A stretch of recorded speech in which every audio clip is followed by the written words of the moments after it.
I mean, I was just thinking that I'm using that time. I didn't want to stop you, Eva. Thank you, Eva, again. This Cảm ơn wonderful, Eva một lần nữa. wonderful Thật là tuyệt vời. and Tất cả as mọi I said to người, you in the như tôi beginning, đã nói it's là been so uplifted. I think tôi that đã every single one được are khơi gợi cảm hứng fantastic to study these khi nghiên laws. cứu những chủ So đề và những I định am luật going này to have cùng các this bạn. second part of Và the bây giờ thì tôi sẽ series, nói về cái and just luật for tiến bộ you nhóm, và yesterday, cho just những going to người mà review không tham gia ngày what hôm is qua old, and thì then we will go to new. tôi sẽ nói một vài điểm ngày So hôm we qua, remind sau đó sẽ ourselves tiếp tục. Thì chúng ta this thì hãy nhớ called the nhắc law of lại, group đây progress, là that cái the luật exoteric name tiến bộ esoteric nhóm, name với is cái the law tên nội of môn của nó evolution. In là simple, the mountain ờ, and the goat. ừm, That's why. là cái So định it's luật very much nâng nâng related cao, to và Capricorn, and it's worth of biểu study tượng của for nó you là một very con dê đứng because trên it đỉnh is núi với getting to the cung năng insides lượng of the là law.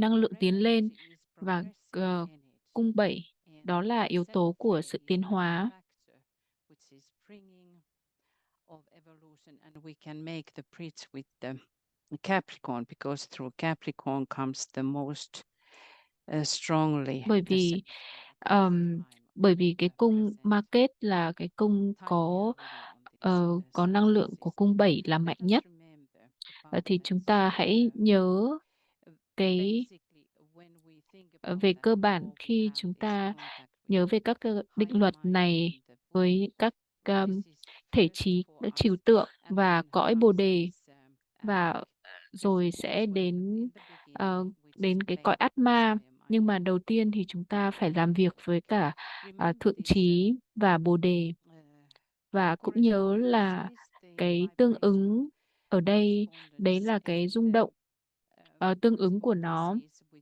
the Buddhi, which is với located thể on the bồ đề seventh plane ở of cõi the thứ bảy của the lowest planes. ờ, ở cái But cõi then thấp nhất. on the middle Nhưng mà sau plane đó is the cái fourth plane. cõi trí Very thì ở interesting that trên cõi thứ on this tư. area happened so Điều thú much vị là ở discoveries trên cái of cõi all này xảy ra the rất nhiều thứ, mysteries and nó bao gồm secrets tất cả and các bí ẩn revelations và we can những think tiết lộ, of our lives. nên chúng ta có thể suy ngẫm We về also cuộc sống của chúng ta.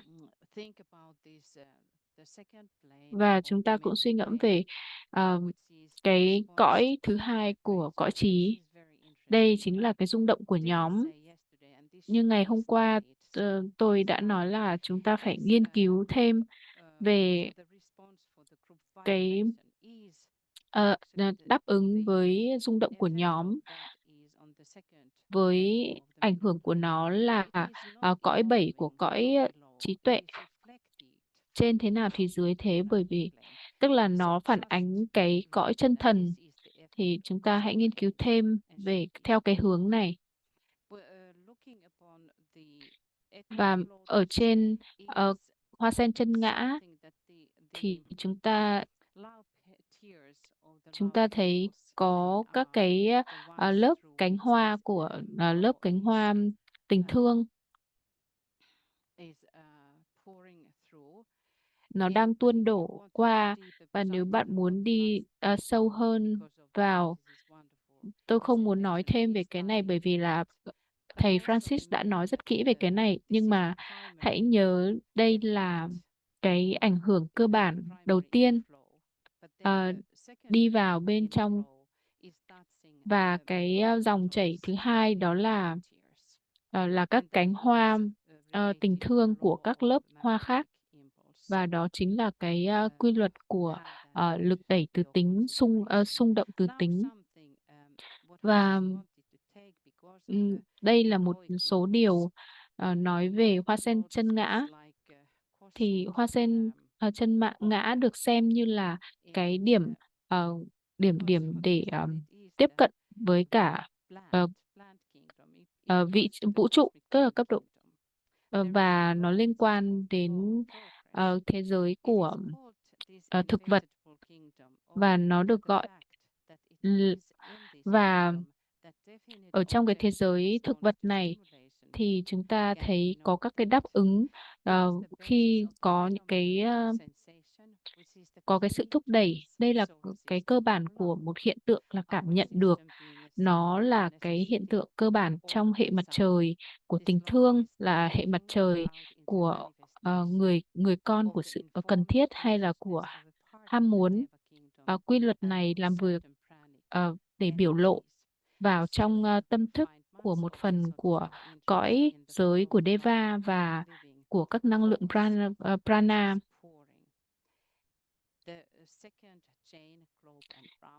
Và nó sẽ tuyên đổ qua cái chuỗi thứ hai, bầu thứ hai và vòng thứ hai, rồi nó qua giới thực vật, qua các deva của sự ham muốn ở các cái nhóm thứ hai.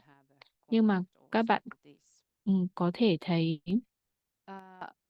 then I'm going to skip. và So you are going to get this presentation. It's not các bạn sẽ exactly nhận được reading, cái but bài I have highlighted there more cái than bài I could just trình bày also này, show in this presentation because there is so much.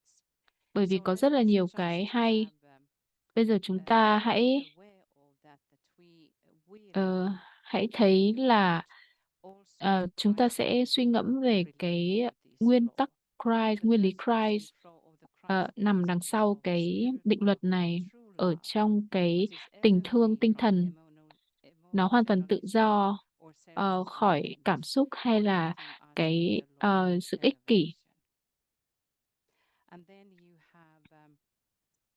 Và nó cũng đi theo cái dòng chảy của định luật cao hơn.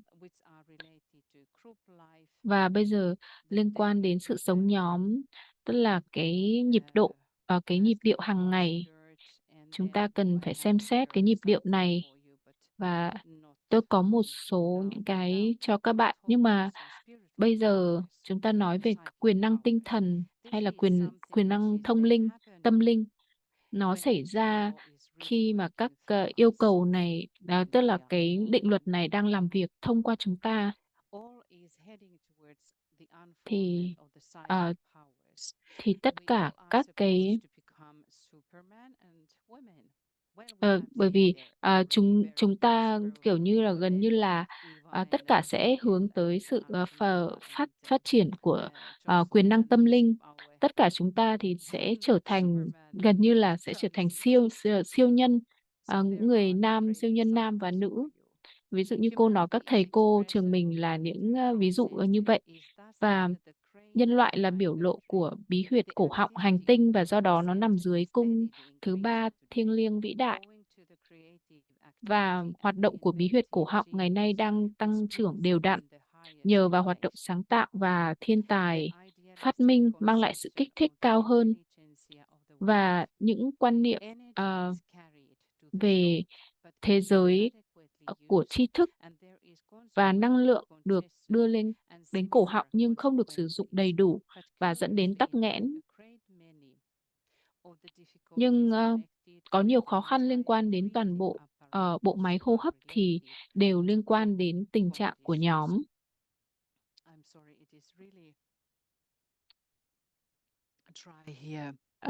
Tôi xin lỗi là thời tiết rất là đã khô ở Phần Lan bởi vì đang rất là nóng.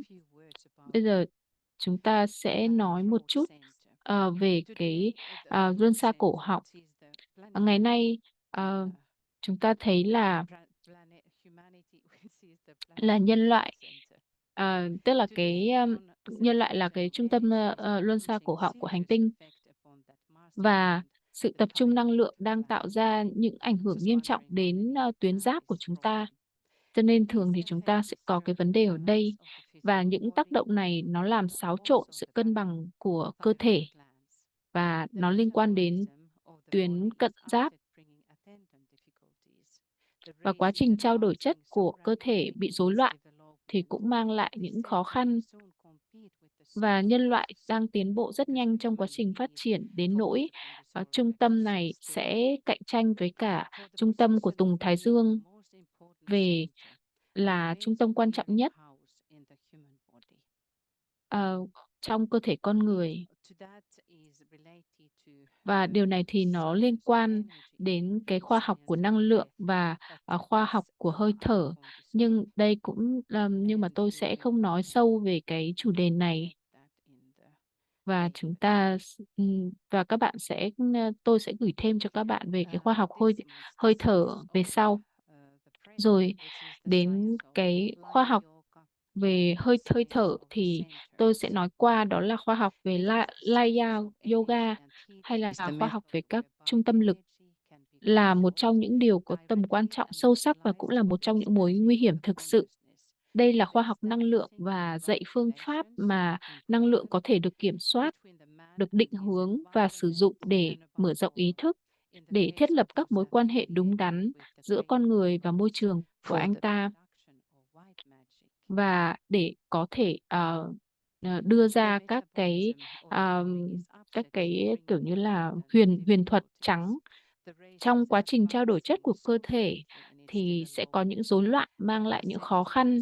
Nhân loại đang tiến bộ rất nhanh, và trung tâm tức là cô đang nhắc lại cái ý là cái trung tâm cổ họng nó sẽ sớm cạnh tranh với cả trung tâm của Tùng Thái Dương để trở thành một cái trung tâm quan trọng nhất trong cơ thể của con người. Rồi chúng ta biết là những cái quyền năng tâm linh nó cũng là cái kết quả của cái sự tiến hóa ở trong market, và hoạt động của trung tâm Asna cũng sẽ tăng lên rất nhiều trong thế kỷ tới, kéo theo thì nó cũng mang lại những cái vấn đề kèm theo nó. Và và cả cái thể, tức là cái tùng thái, không phải là tùng thái dương mà là cái tuyến yên của chúng ta,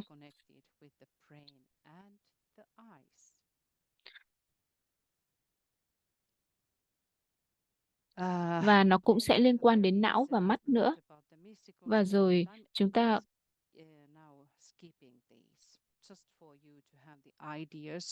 what we should carry on also, the relationship with và the có mối liên hệ giữa cõi Bồ đề và cõi Atmic, và cái lý do bởi vì là nó cho chúng ta thấy một cái sự hiểu biết mới. Thứ nhất là rồi ví dụ như là Messiah, rồi sự phát triển của quyền năng tâm linh, thông linh, nó là vào cái thời điểm này là do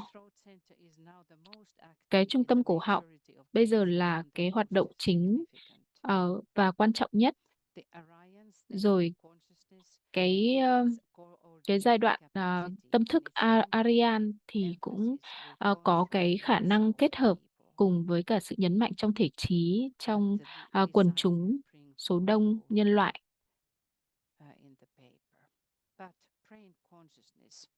Nhưng mà về cái tâm thức của não bộ, chúng ta hãy nghiên cứu. Bây giờ thì công việc huấn luyện sẽ được tiến hành trên các cõi ở bên trong, và thường thì chưa được thực hiện trong cái sự tỉnh táo hay là hữu thức của người đệ tử được chấp nhận. Bây giờ thì phải sử dụng và làm chủ cái tâm thức của mình và não bộ vật chất của mình. Cô đang trích dẫn trong cuốn Dina 2. Do đó, anh ta trải qua quá trình mở rộng tâm thức, có thể được ghi lại trong não hoặc là không. Mỗi bước đi từ điểm công nhận đó trở đi phải đạt được một cách có ý thức, và bao gồm sự thừa nhận có ý thức về một loạt các sự mở rộng trong tâm thức. Những sự mở rộng này không phải là điểm đạo. Hãy nhớ điều đó một cách rõ ràng trong trí của bạn. Sự điểm đạo nằm ngay phía trước chỉ đơn giản là hiệu quả của sự nhận biết, và chúng có thể được gọi là điểm nhất tâm, trong đó thỉnh thoảng trở thành hằng số và dự định trở thành cố ý. Chúng ta hãy hình dung một phút và suy ngẫm về những lời này chân sư DK vừa nói trong cuốn Dina 2. Không biết là cô trích trong cái trang nào nữa. Bây giờ chúng ta sẽ định nghĩa nhóm là gì. Chúng ta phải nhớ là nhóm trở thành một nhóm khi nhóm này có một cái sứ mệnh chung. Các thành viên trong nhóm không nhất thiết phải là hiện hiện thân vật lý, mà còn có cả các thành viên của nhóm ở phía bên kia của bức màn tre. Ngọn lửa ở trung tâm của đời sống tập thể ngày càng trở nên quan trọng hơn, và do đó ngày càng có tính tức là có cái tính hủy diệt về mặt tinh thần. Bây giờ chúng ta có thể sử dụng những kế hoạch mang tính xây dựng các lực lượng hủy diệt này, và có thể được coi là nó đang hoạt động với cái luật mà chúng ta đang nghiên cứu, là luật tiến bộ tập thể, là cụm từ do con người đặt ra đối với một loại năng lượng cụ thể đang tạo ra sự gắn kết của các đơn vị trong một nhóm. Do đó, hình thành chúng ta thành một tập thể sống, và sự công nhận cuối cùng của chúng ta đó là chúng ta có mối quan hệ nhóm, mục tiêu của nhóm. Và chúng ta phải nghiên cứu về nhóm đoàn người mới phụng sự thế gian, bởi vì với thời gian hạn chế. Và bây giờ chúng ta nói thêm một chút về định luật của sự tiến bộ nhóm. Nó chỉ có thể những cái ảnh hưởng hữu thức trong sự sống của một người đệ tử khi mà người đó được chấp nhận và đã đưa ra lời thề nguyện, và khi anh ta đã thiết lập một cái nhịp điệu nào đó, khi anh ta làm việc một cách hiệu quả trên đường lối của nhóm đã được nhận ra, và khi anh ta có thể hiểu được, tức là có một tâm thức hiểu biết, chuẩn bị bản thân cho cái sự mở rộng trong trong các cuộc điểm đạo. Và sau đó thì cái quy luật này sẽ bắt đầu khiến anh ta học hỏi và trở nên vâng lời những cái trực giác của mình. It is important that all should grasp the self-initiated necessity of initiation.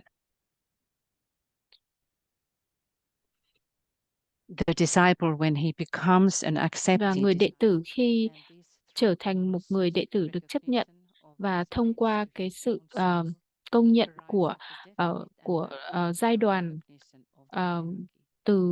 với lời thề nguyện của anh ta với linh hồn của mình, thì đã đạt được cái sự công nhận của thánh đoàn với cái vị trí và cái ham muốn của mình, cũng như ước vọng của mình, mà có thể kêu gọi lên trên cao và tạo ra một không gian để cho chúng ta có một sự hiểu biết đúng đắn, rõ ràng về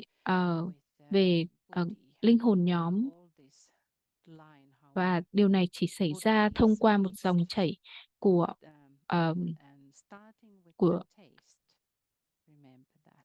trực giác.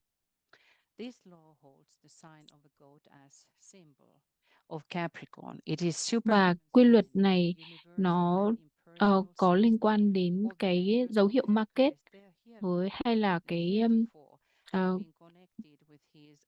level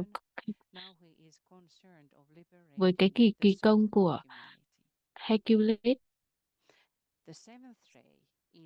Với cung 7 là cái cung 7 và cung 1 là sự biểu lộ cái khía cạnh ý chí thông qua quyền năng liên hệ, và với sự biểu lộ một cách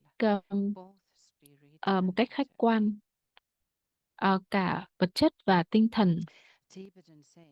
Chân sư DK nói là tôi ở đây muốn nói cho bạn một vài ý liên quan đến các nhóm mới sẽ đi vào hoạt động dưới cái luật của sự tiến bộ nhóm này. Nhưng chúng ta hãy nhớ là khi chúng ta nghiên cứu những các nhóm mới đang xuất hiện và đây là một thử nghiệm cho hoạt động nhóm và nó sẽ không được hình thành với mục đích là làm gọi như là kiện toàn hay hoàn hảo cho mỗi cá nhân trong bất cứ một nhóm nào. Và chúng ta cũng có thể suy ngẫm nó về cái ý tưởng của nhóm cũng vậy, như vậy là à, là cái ảnh hưởng của nhóm sẽ ảnh hưởng lên chúng ta như thế nào. Và đây là một cái tuyên bố quan trọng và cơ bản. Nếu như mục tiêu đúng đắn này được hiểu biết, và trong trong các nhóm này mỗi thành viên sẽ bổ trợ lẫn nhau, và cuối cùng và với các cái phẩm tính của họ và khả năng của họ thì cuối cùng sẽ tạo ra cái khả năng chung của nhóm trong cái sự biểu lộ tinh thần, và nó có tức là hữu ích. Và thông qua nguồn năng lượng tinh thần này thì nó có thể, và thông qua đó thì nguồn năng lượng tinh thần có thể tuôn chảy và giúp đỡ cho toàn bộ nhân loại. Và tất cả mọi người đều khi những ai làm việc nhóm thì đều có, thì cũng chú ý là chúng ta làm việc ở trên cõi trí. Hoạt động của nhóm sẽ là một hoạt động phụng sự hợp nhất và hợp tác. Mỗi cá nhân trong những nhóm này sẽ phải học cách làm việc ở cái cấp độ trí tuệ và tinh thần với những người khác, và qua thời gian thì sẽ cho chúng ta thấy một điểm tiến hóa trong sự phát triển của những người chí nguyện trên thế gian. Và mỗi người sẽ đưa tình thương lên tất cả mọi người, và giống như là tức là đầu của chúng ta là trung tâm để cho cái tình thương có thể luân chuyển qua. Và mỗi người phải học cách hiểu biết, tức là phải đặt cái phàm ngã của mình sang một bên, và kể cả cái sự phát triển của cá nhân để mà làm cái yêu cầu của nhóm, tức là ưu tiên yêu cầu của nhóm vào thời điểm mà cái sự tiến bộ là một cái định hướng chắc chắn và rõ ràng.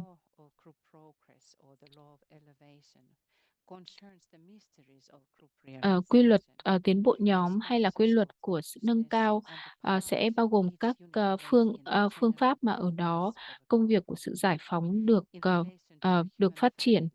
Và sự tiến bộ nhóm thì liên quan đến các bí ẩn của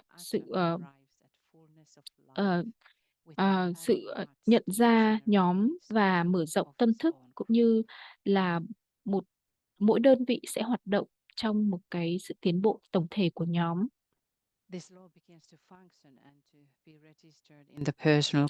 Quy luật này nó sẽ bắt đầu hoạt động và được nghiên cứu, tức là được ghi nhận trong tâm thức của cá nhân khi mà mỗi người chí nguyện đã đạt được một số những nhận, tức là cái hiểu biết và biết một số những ý tưởng, không phải ý tưởng mà là lý tưởng, như là một sự thật trong cái trải nghiệm của anh ta. Sự nâng cao của một đơn vị sẽ được kết quả là sự nâng cao của nhóm, và nhận ra các đơn vị cuối cùng sẽ mang lại đến sự ghi nhận. Một cuộc điểm đạo thì của một đơn vị sẽ đưa đến cuộc điểm đạo của hành tinh, và việc đạt được cái mục tiêu này bởi các nguyên tử của con người, và khi đạt được mục tiêu này sẽ mang lại cái thành tựu của nhóm một cách ổn định.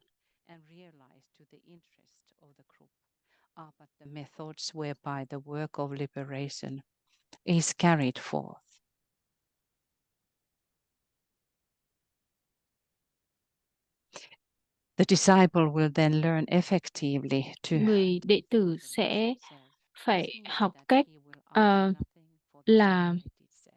tức là sẽ không đòi hỏi bất cứ một điều gì cho cá nhân riêng của mình, Do đó một người sẽ phải thấy tại sao người trí nguyện lại được dạy là cần phải thề nguyện trước cái ngã cao hơn của mình, và trước tất cả những yêu cầu và khước từ tất cả những yêu cầu của phàm ngã cá nhân. Một người có thể nhìn thấy tại sao mà có rất là nhiều người kiểu như là phản ứng trước cái điều đó, và nếu mà họ không sẵn sàng cho việc đó, thì cái lời thề nguyện này sẽ hoạt động như là một cái nhân tố phân biện cho chúng ta để suy ngẫm. The disciple will then learn effectively to decentralize himself. This means that also his eyes are towards the light and not towards desire for contact with the master.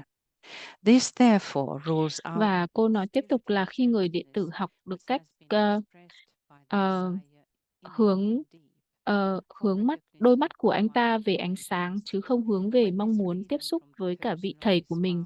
Do đó là sẽ loại trừ được tính ích kỷ trong tinh thần vốn đã được thể hiện bởi sự khao khát bẩm sinh và sâu sắc để được một trong những đấng vĩ đại công nhận.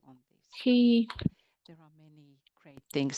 sự tự do khỏi cá nhân này được tìm thấy, thì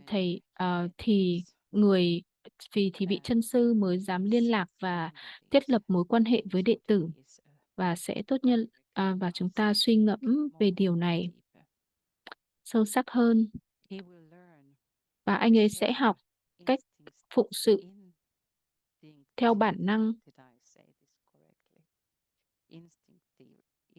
Instinctively. You absolutely will remember that. He may and usually Anh does ta need có thể và thường là cần học cách phân biện trong công việc của mình, nhưng thái độ của anh ấy với cuộc sống và đối với mọi người là một bước tiến thiêng liêng để giúp đỡ, nâng đỡ, yêu thương. Người đệ tử sẽ phải học cách sử dụng tâm trí theo hai hướng.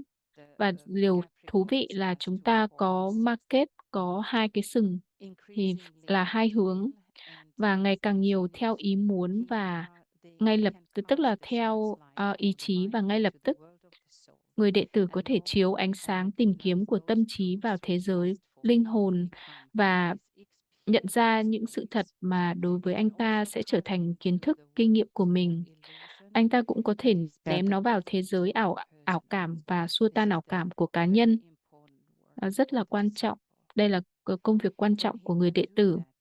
Và khi anh ta có thể làm được điều đó, thì anh ta bắt đầu xua tan ảo cảm trên thế gian, vì anh ta sắp được điểm đạo.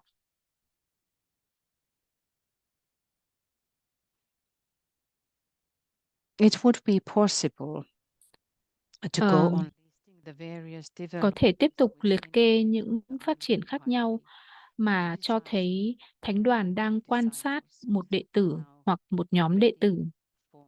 Những người đang sẵn sàng nhận thêm ánh sáng. Tuy nhiên, dấu hiệu chính là phản ứng của họ với quy luật tiến bộ của nhóm. Chính luật này mới là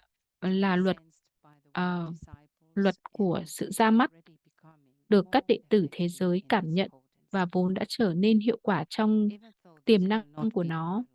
Mặc dù điều này còn rất lâu mới được nhân loại nhận ra, nó sẽ được đưa vào hoạt động trong công việc của các nhóm trên thế giới ngày nay.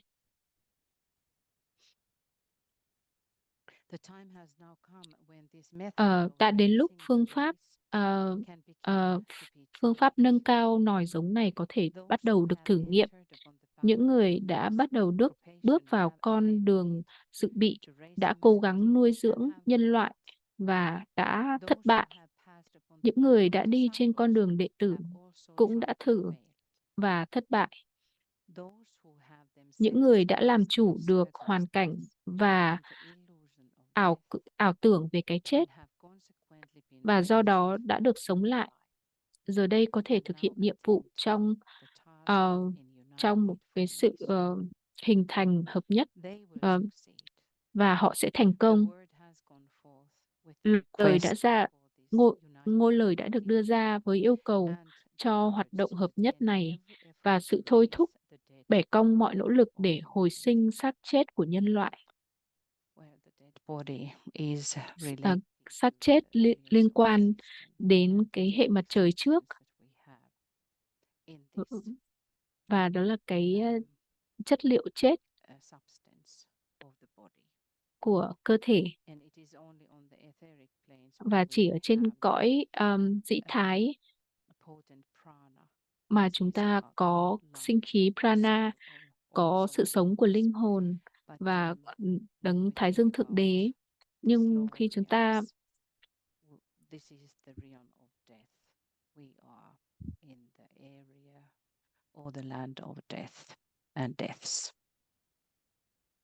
cái gì mà chúng ta đang ở trên cái vùng đất của cái chết.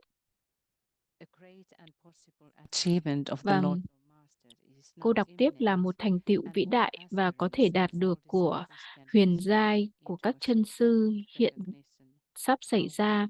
Tất cả những người tìm đạo và tất cả các đệ tử đều có thể bị cuốn vào một sự thừa nhận tổng hợp về quyền lực và cơ hội, về quyền năng và cơ hội. Nếu tôi nói rằng Michael có thể bật cái video mà hôm qua tôi cho xem, thì chúng ta có thể bật nó trong cái lúc giờ nghỉ. Xong bây giờ cô lại đọc tiếp. Sự hợp nhất nhóm được dự tính này sẽ có nguồn gốc từ việc thiền tập thể hoặc trong đời sống chiêm nghiệm hay là suy ngẫm. Trong đó linh hồn biết mình là một với mọi linh hồn. Mỗi người sẽ được coi là người truyền tải loại năng lượng, là năng lượng chiếm ưu thế trong bất kỳ loại cung nào, dù là cung chân ngã hay là cung phàm ngã. Mỗi người có thể học cách truyền đạt phẩm chất cung linh hồn của mình cho nhóm theo thời gian.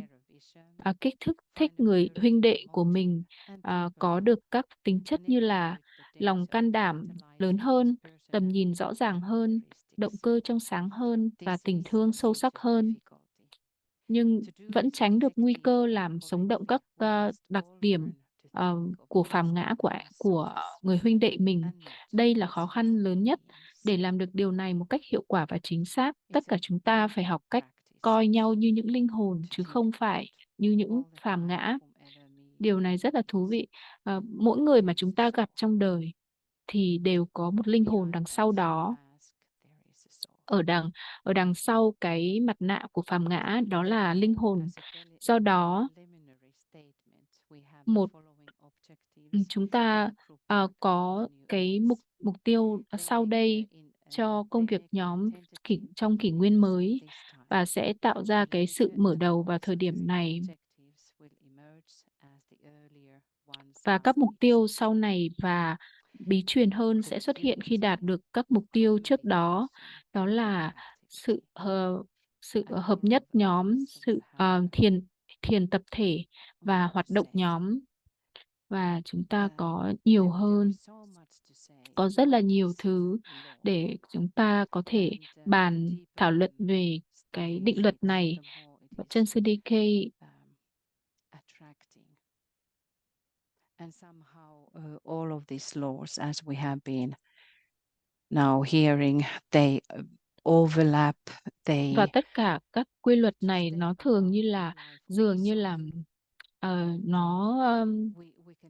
nó trùng lặp với nhau, nhưng mà đó là sự sống, nhưng mà nó lại tạo ra cái sự sống của linh hồn. The law is something what is giving us. Và các định luật là những thứ mà sẽ cho ta cái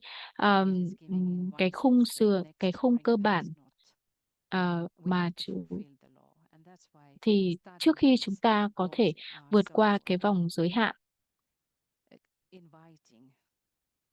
giống như là bởi vì khi mà chúng ta làm theo những định luật này thì chúng ta có thể mời gọi linh hồn đến với chúng ta. Và bây giờ thì tôi sẽ đến phần kết thúc. Chúng ta suy ngẫm thông qua hình ảnh một con dê đứng ở trên đỉnh núi.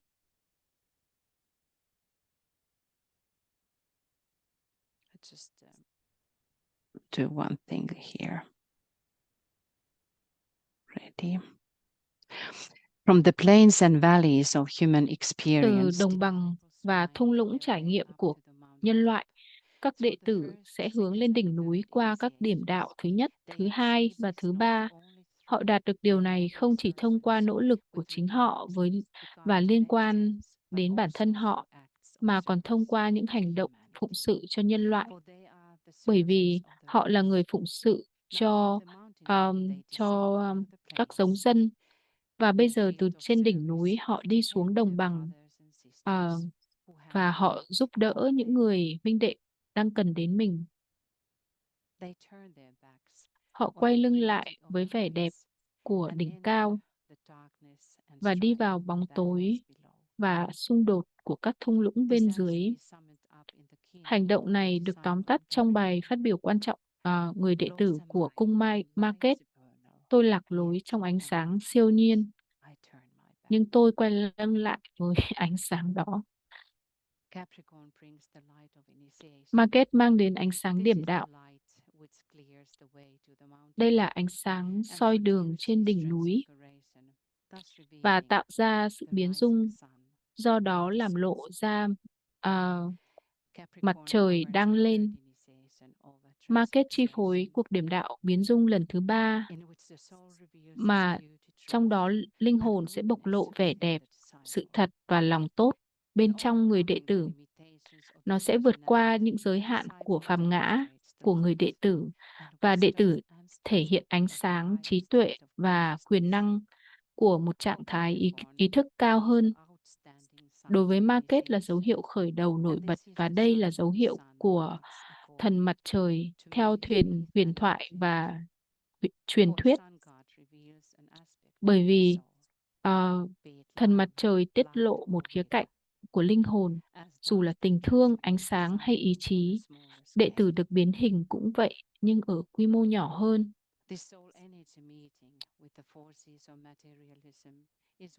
Cuộc gặp gỡ giữa năng lượng linh hồn với các lực lượng của chủ nghĩa duy vật là những gì đang xảy ra, đang tạo ra những xung đột trên toàn thế giới trong mọi lĩnh vực trong cuộc sống hiện nay. Đối với các thế lực duy vật trong nhân loại bị nhốt trong cuộc chiến với những năng lượng mà linh hồn chúng ta đang thể hiện, được hỗ trợ bởi các lực lượng ánh sáng và tình thương của thánh đoàn. Market mở con đường tới thánh đoàn. Market là cung đất, mang lại sức mạnh và quyền năng cho người đệ tử. Bàn thờ trái đất là nơi sinh ra thần linh, người giải phóng nó khỏi mẹ vật chất và đi vào và mở ra lối vào các cõi cao hơn. Và trong cái cung hoàng đạo này có 4 cung, là cung của sự khởi đầu và của tức là làm mới của chu kỳ. Trong đó có Market là nơi sinh của Chúa Kitô, nơi sinh lần thứ 2, với bối cảnh là sự xuất hiện của vương quốc thứ 5 trong tự nhiên khi thời điểm thích hợp đến. Theo định luật thứ 5, điểm đạo đồ bước vào nhận thức tinh thần. Điều này thể hiện sau này ở Bảo Bình và Song Ngư với tư cách là nhân loại, người phụng sự thế gian, và nhân loại, vị cứu thế. Cả hai đều có một sứ mệnh chung. 3 nhà thông thái bày tỏ các khía cạnh của đấng được điểm đạo. Người không chỉ đã học qua cấp 1 mà còn gặp Chúa Đức Christ với tư cách là người đứng đầu của thánh đoàn, với tư cách là thủ lĩnh của là người đứng đầu của nhân loại. Theo một kinh Cựu Ước, người đối diện với ánh sáng và đứng trong hào quang của nó, mù quáng trước những vấn đề của thế gian, của nhân loại. Ngài nhớ đến những người anh em của Ngài trên con đường tối tăm. Anh ấy đi trên con đường có ánh sáng đến trung tâm cái gì vĩ đại. Những ai cảm thấy thôi thúc phải đi qua con đường đó, nhưng vẫn yêu thương người huynh đệ của mình trên con đường tối tăm, xoay quanh ánh sáng và rẽ sang hướng khác. Anh ấy hướng về phía bóng tối và sau đó 7 điểm sáng bên trong của anh ta sẽ truyền ánh sáng ra bên ngoài. Khuôn mặt của những người trên con đường tối tăm nhận được ánh sáng đó. Đối với họ, con đường không quá tối tăm. Đằng sau những chiến binh là sự trộn lẫn giữa ánh sáng và bóng tối, thắp sáng ánh sáng của thánh đoàn.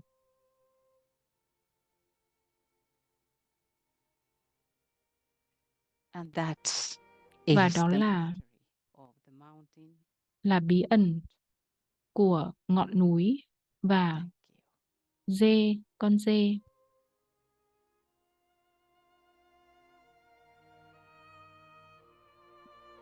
Cảm ơn các bạn.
And now, yes, this is the Elgar's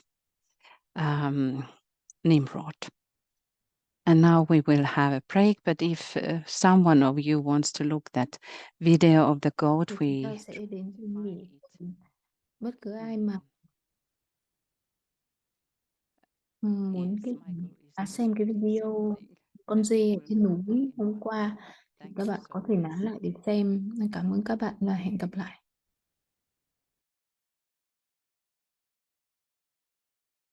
Here are the ones that are really not afraid of heights in this world.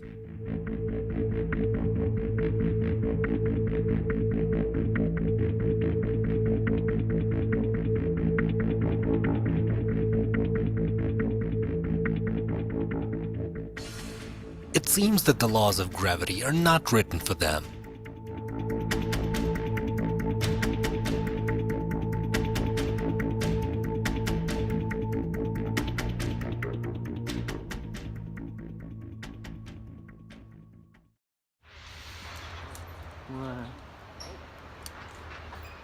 They seem so clumsy, but any climber can envy their agility and speed.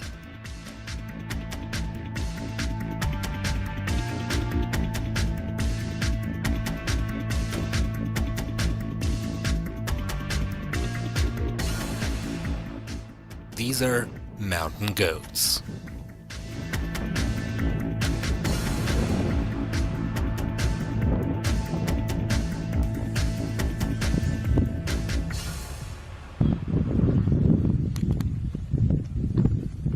It looks like complete madness.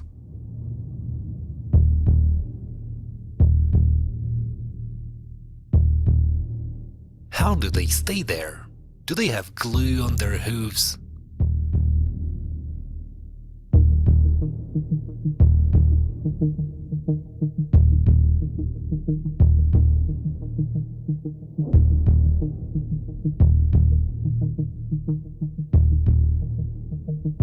Oh my gosh.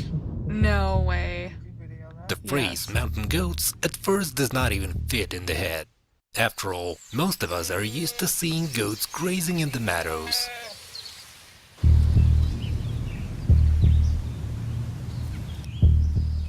It turns out that all types of goats are typical mountain animals. Not meadows, but mountains is their real home.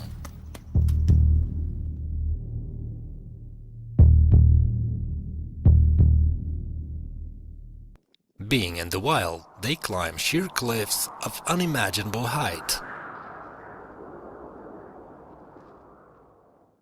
These amazing animals can even run on tiny rock ledges.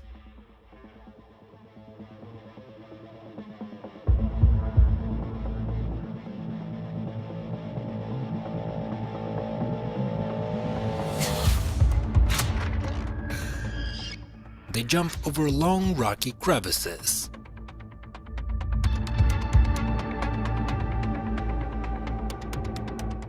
It's unbelievable, but true.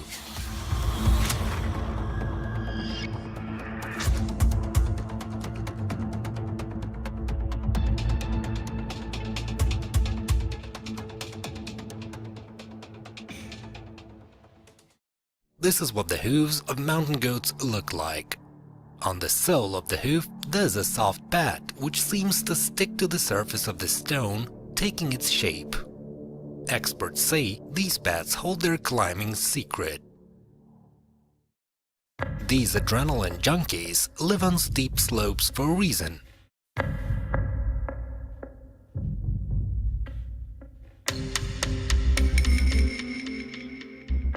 Mountains are one of the best ways to protect yourself from predators.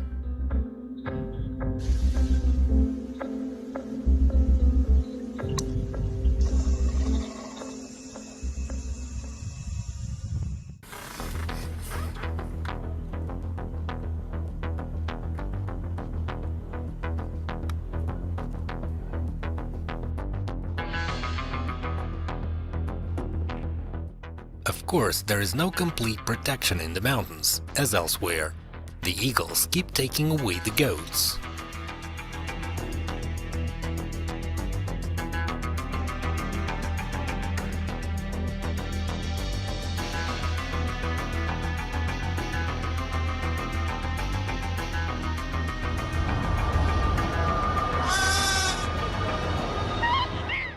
Winged predators sometimes attack adults.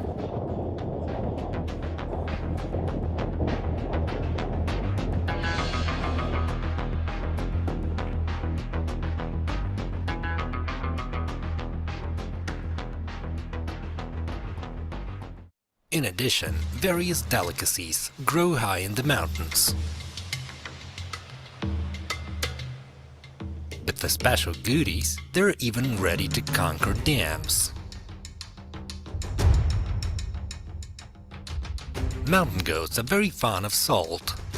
so they often climb the almost vertical walls of dams from where they lick it off. The slope of such dams is almost 90 degrees.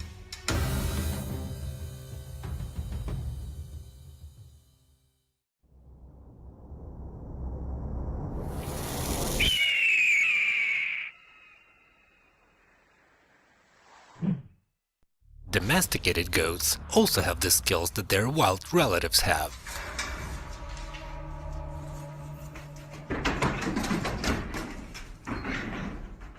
For example, Morocco is a country where goats graze not on the ground, but on trees. This is due to a large shortage of grass.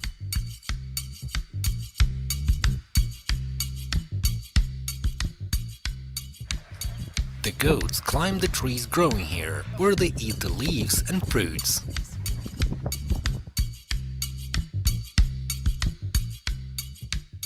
In fact, shepherds herd goats moving from tree to tree. The desire to climb a hill is present in all goats from birth.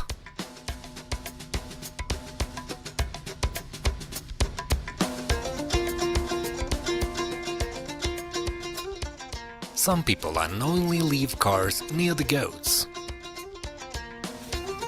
Get down! Goats will not miss such a chance.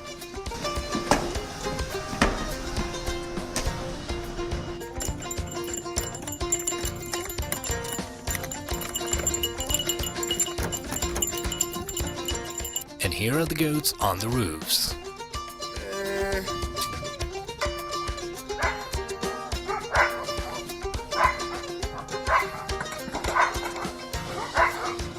They can easily damage the roof with their hooves.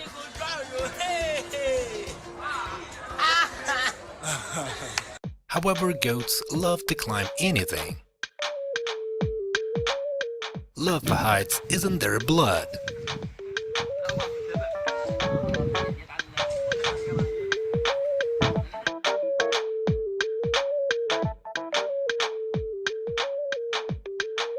Their balance can only be envied.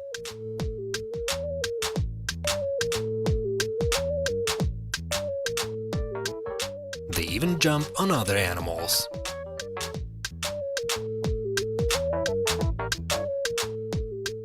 They just always want to be on top.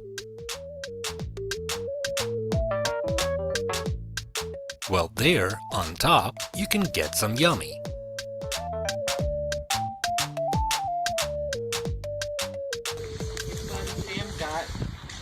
They like that tree.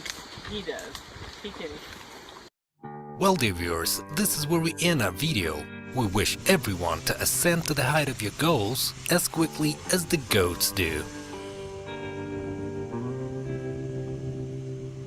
See you in a new interesting video.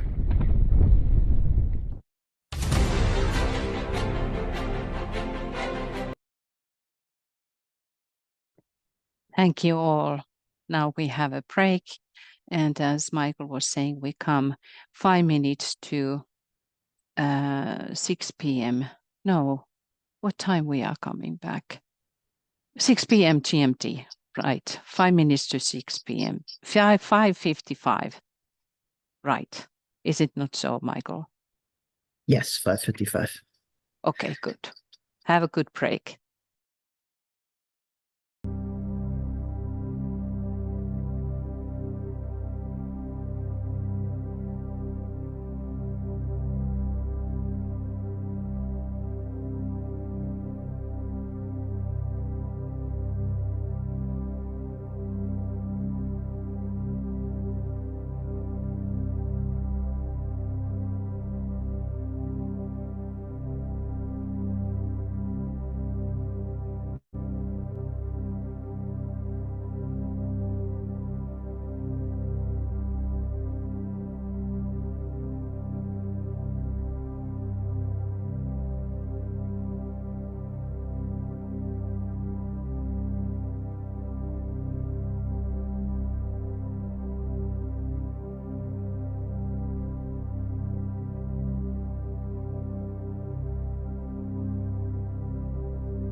Welcome back from the break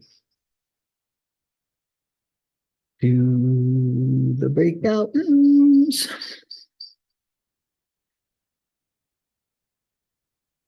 So hopefully people are coming back. 62 people, so it's like 30 out.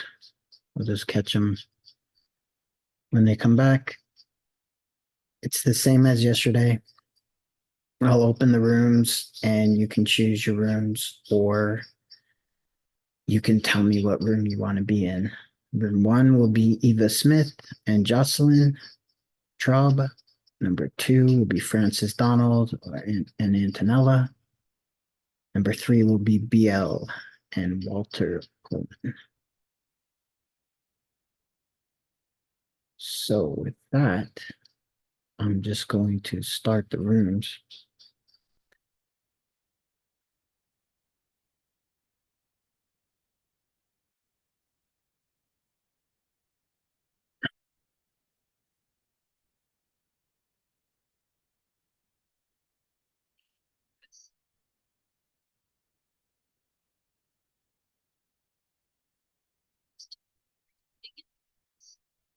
Okay. Unassigned. 10 minutes to go to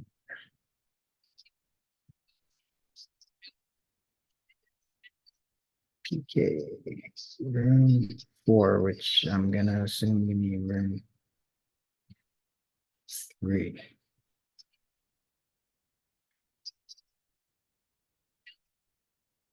Okay, for the rest of you, you can see the rooms that are on the screen.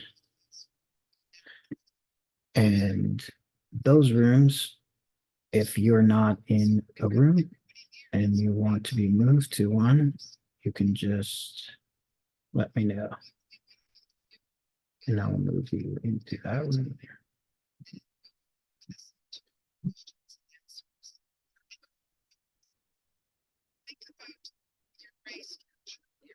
Why didn't Alex go?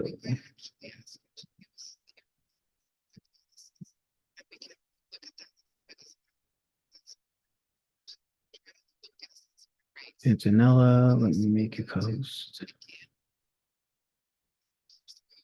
And Thank you.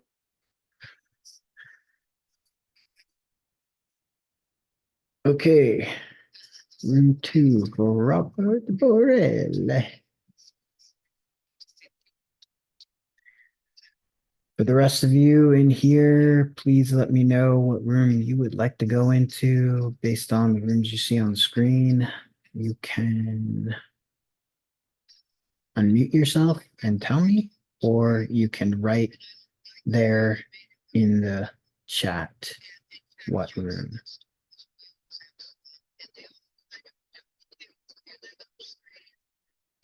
And Fred, is that your phone 1754 ending in 932?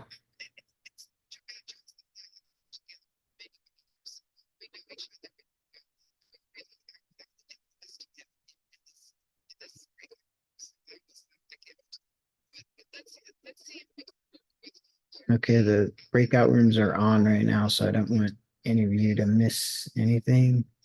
So if you missed what I said before, the rooms are open and you can go into the rooms.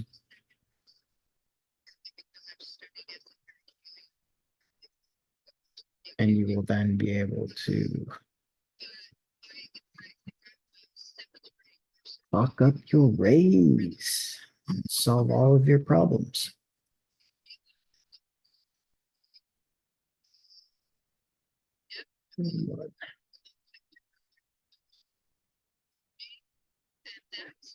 Okay, we got Anna Sklar, Ben, John, Wayne, Francis, Healy, Helly, Helioso, Juhi,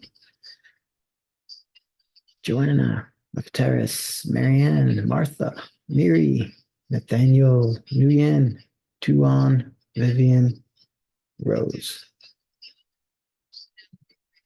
What room do you want?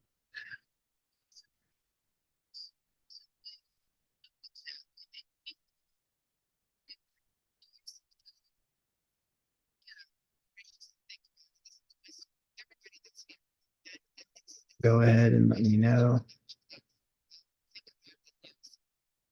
what room you want to be in.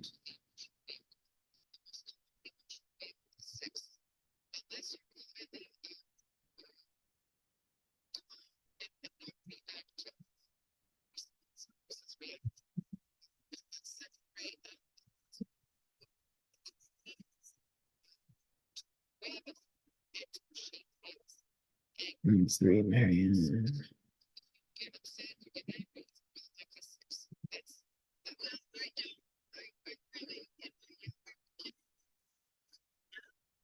Okay. Anna, Ben, Chris, Dwayne, Francis, Helio, Soul, Juhi, Joanna, Kathy, Left Terrace, Martha, Miri, Nathaniel, Nguyen, Tuan, or Vivian. What rooms would you want to go into?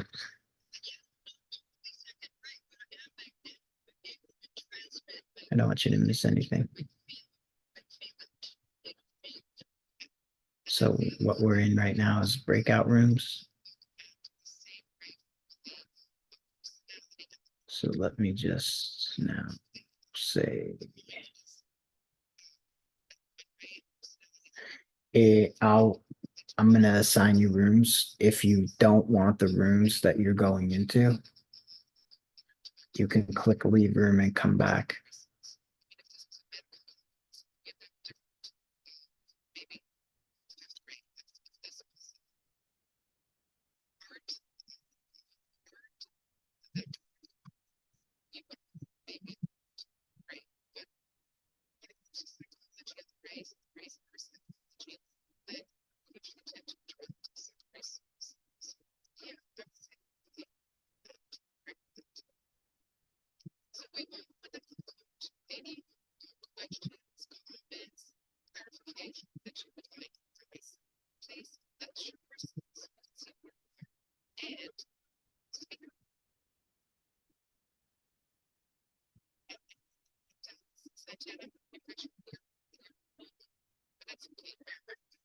So, Kathy, Louise, Vivian, what room would you like to be in? I'd like to be in room 2, please. This is Kathy. Kathy.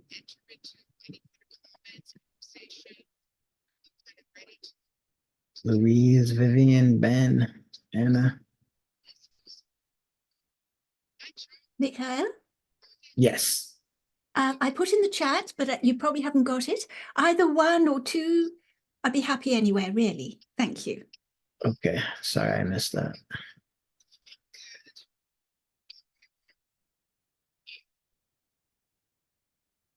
And if Chung, you want to go to a room 2.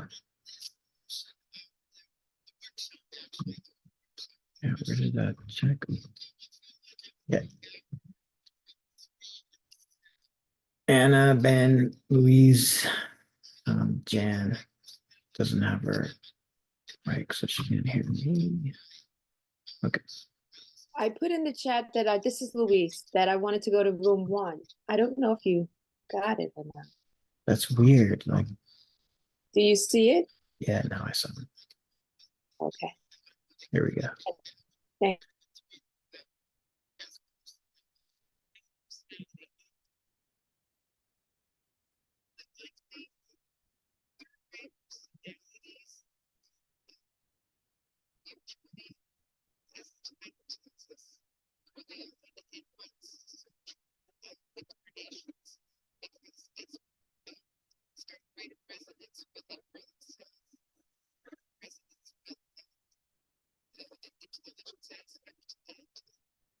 Right. Okay, Jan just came back.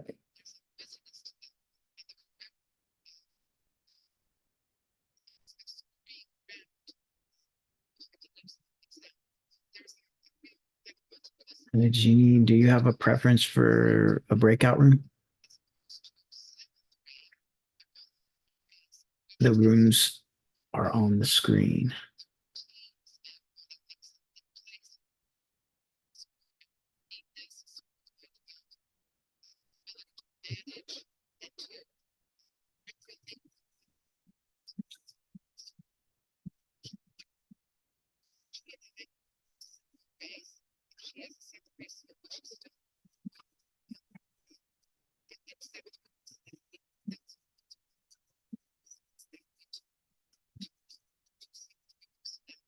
Okay.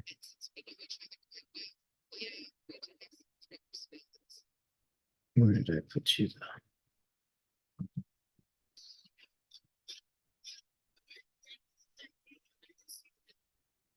2, 3.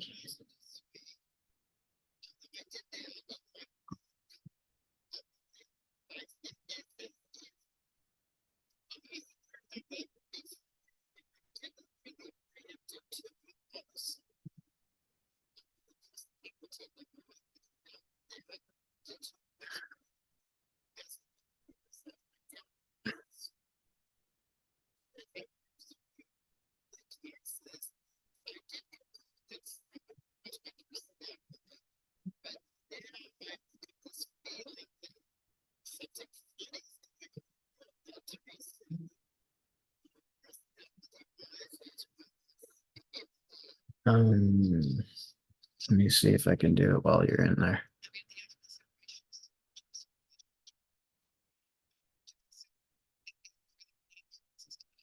Michael, can I Yeah. disturb a little? Did you see Anne's message? She wants to have permission to record. I set her up. She's Okay. Good. Thank you. She's recording. Okay.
What was happening was that I should understand that while the hard rays may be legacy, this lifetime was really devoted to understanding the soft rays and kind of getting my arms around the whole sense of love and compassion. Which you So exude, now it's balancing. which you exude, Joe. I know, knowing you quite well, you do exude the soft. You do exude your heart, which, your soul, second ray. You do. You said something like that the other day. Yeah. Thank you. All So right. I Go had ahead. a question in the light of what Joe said, because I could identify with the 3rd and the 7th. And I wonder if you ever get a hybrid with the rays, either, I am busy, I am multitasking, but at the same time, I love order.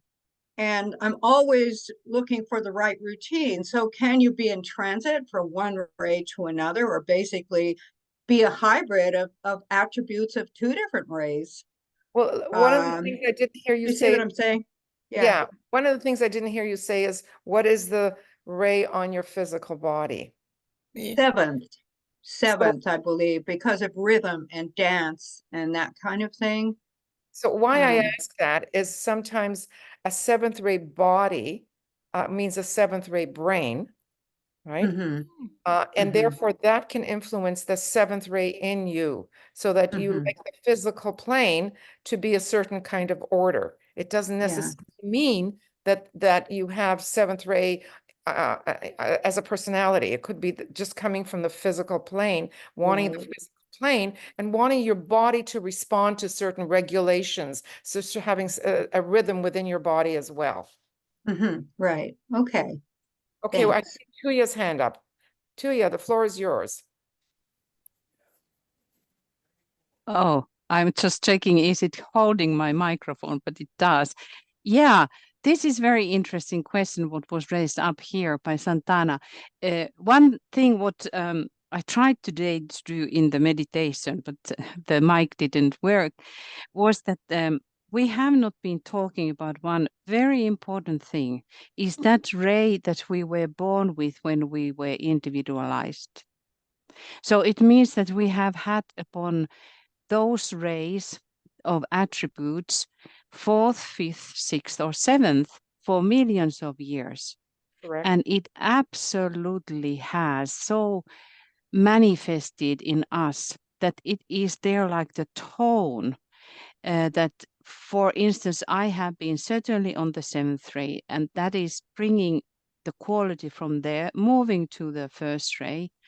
So and I have, of course, I have Capricorn, and then the 7th ray in my physical soul, they bring too. But there is something about me that we were talking with Michael many times, and that is what I said to him. Don't you agree that we should be talking about this, what we have been carrying millions of years? Because of course it has been established in us. So maybe there is one reason of that, or you could think about, Santana, about that. I agree with you on that. You know, we were the rays of attributes for aeons compared to moving into the 3 rays of aspect. So we have more familiarity with those 4 rays of attributes, which are much more, how do I say it? You can put your finger on them more. They're not as abstract. They're more concrete. The other thing that I mentioned yesterday, and I'm going to reiterate that, is that the soul is very smart.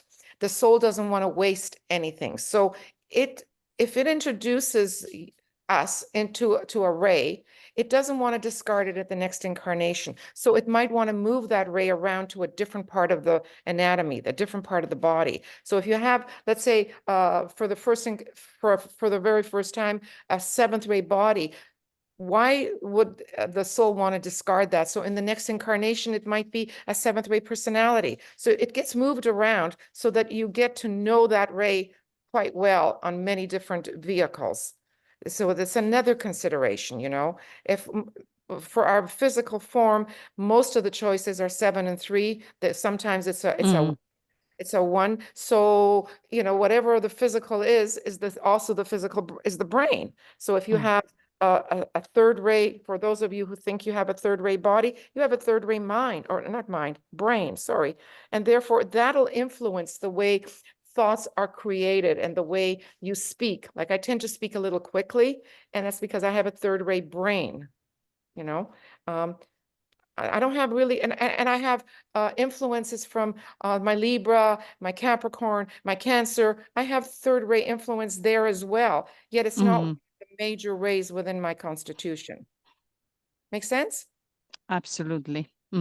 So it is always about that the whole structure. We should be looking astrology and trying to define that what rays are pouring from astrology, the legacy ray or the ray that we are moving towards the next incarnation, because it's very, very I don't know, common, but anyway, it is that it can happen. And when we are older, as we all are, or we are young olds, however we describe it, but already the next incarnation is working within us. Right. So again, I invite this wonderful audience to be participating and to ask questions, make comments, and if you want us to work with your rays, we can do that too. So.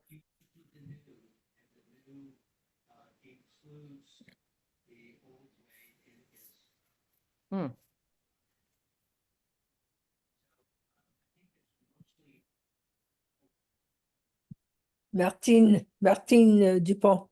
Yeah. Hand raised. Eva, you talked about in your presentation about crisis, and in DK it is written divine discontent. Right.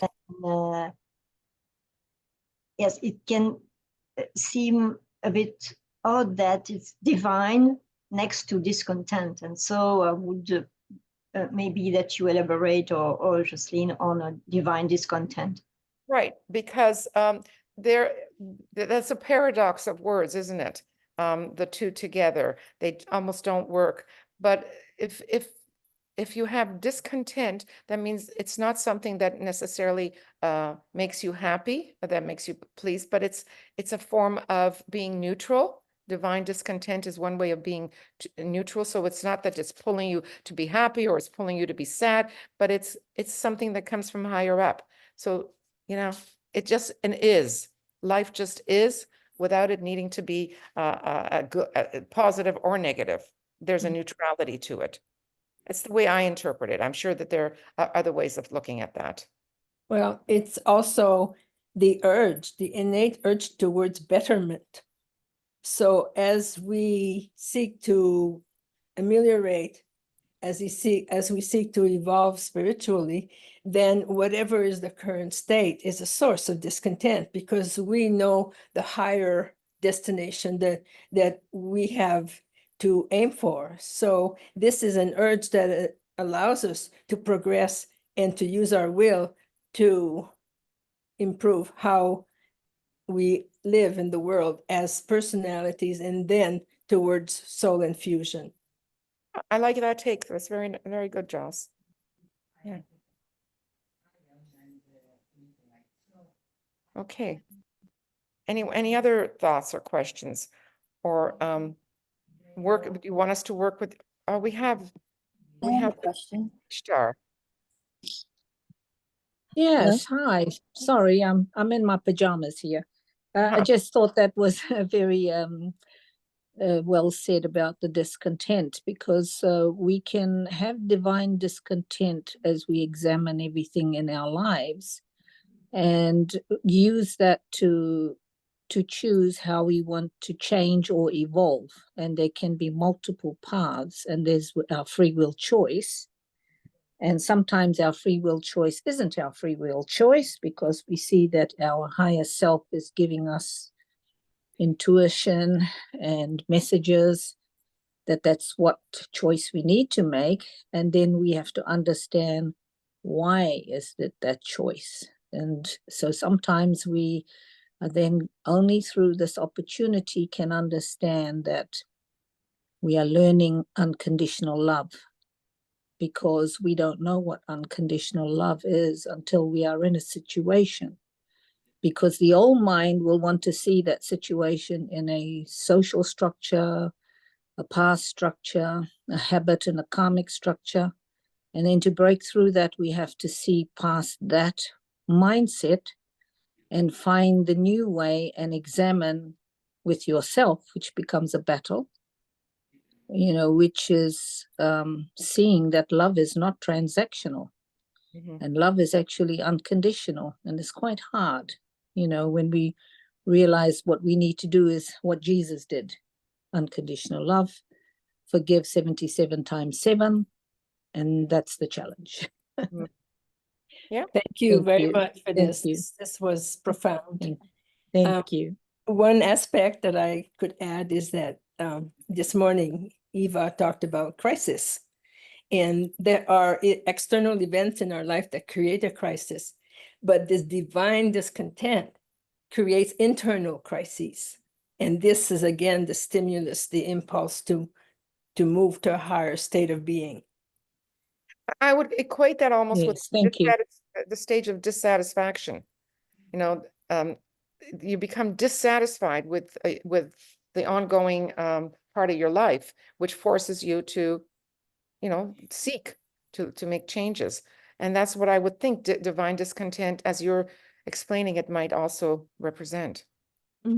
Yes, if I may just add too, you know, the most amazing thing is that if we didn't have harmony through conflict, we would never have the sledgehammer to break open to see what's inside of the mystery.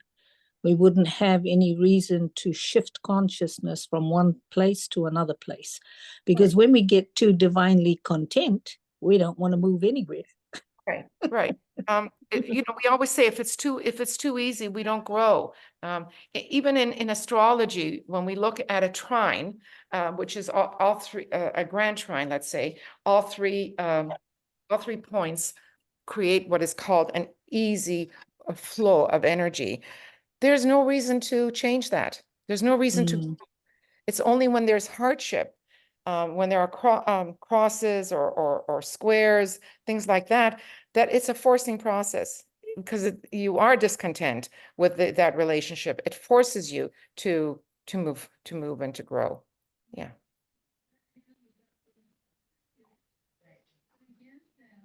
So Kira had her hand up earlier. Kira, was your question answered in some way? Because I don't see your hand up now. Oh, here I am. Yes, the question I had was, in what ways do our charts affect our rays? Maybe you can give me some ways in which they do. Well, there's different ways of looking at that. When I was younger and I was still learning my way of how to work with the two together, I thought that one fills in what the other one doesn't have. But over the years, I have kind of concluded that the astrology substantiates what your permanent rays are. In other words, we find them in the astrology, actually. But the two work well together. So don't worry about the first part that I said, because they do work well together. As I said earlier, a third ray for me, I don't have third ray in my constitution, but I have so much third ray through my astrology. I don't have fifth ray in my constitution, but I have so much fifth ray through Venus in my astrology. So it does affect the way in which we live and the way we are. This is the beauty of the whole thing. The forces are there to compensate and to enable and to help us to become rounded out. So the soul has planned the combination of rays and astrology so perfectly that the chances are totally on our side to be able to be successful in achieving our life purpose. Tuija, do you want to add something to that? Yes, I was thinking about that, and because astrology changes in every life. So we can look also that aspect that the soul is choosing astrology because of using like different type of tool. Like we go into the garden and we take the shovel, or we take the whatever you use in the garden, meaning that the soul who is incarnating is all the time perfecting its vehicle, the personality, so that when it is completed, then the work on this physical plane has been finished. So that is also what I'm thinking of the astrology. There are, of course, those purposes what you have been naming already, but it's like changing the different qualities, what has to be enhanced and what has to be uplifted and what has to be trained into the point that one can stand then on the fourth initiation in the middle of the in the center of the cross, so that all these forces are brought into that one point, the needle eye.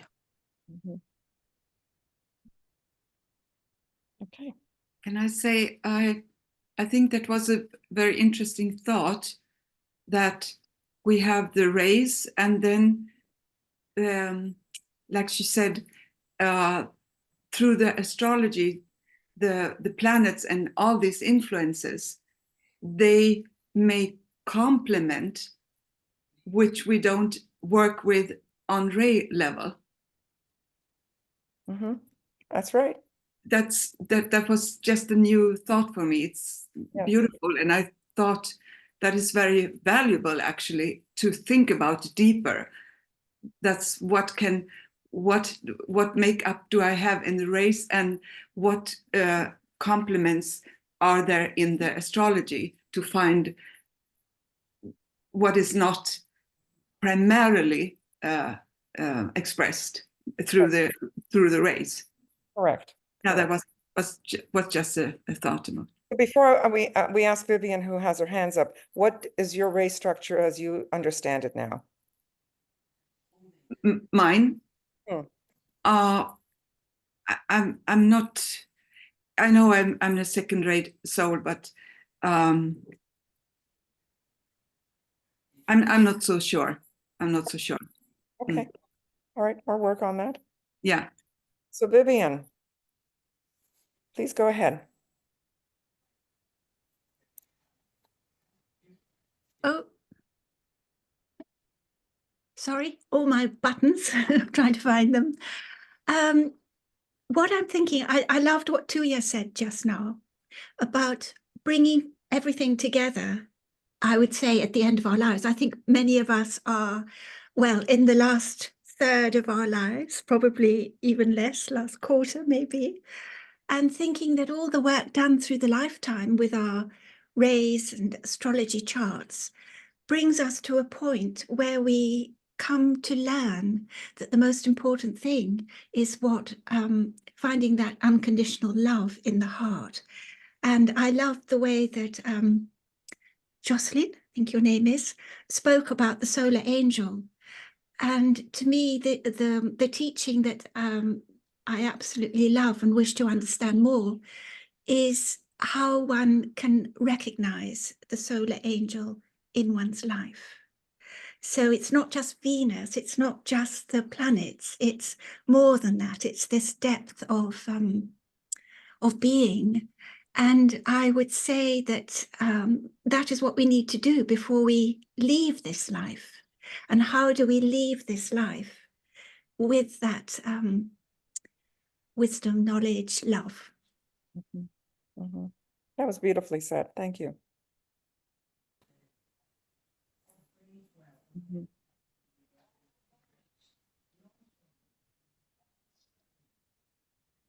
I have a reflection upon that, what Vivian said, just from personally, from my experience. And that is that the first thing when I wake up is to contact and actually thank my soul angel.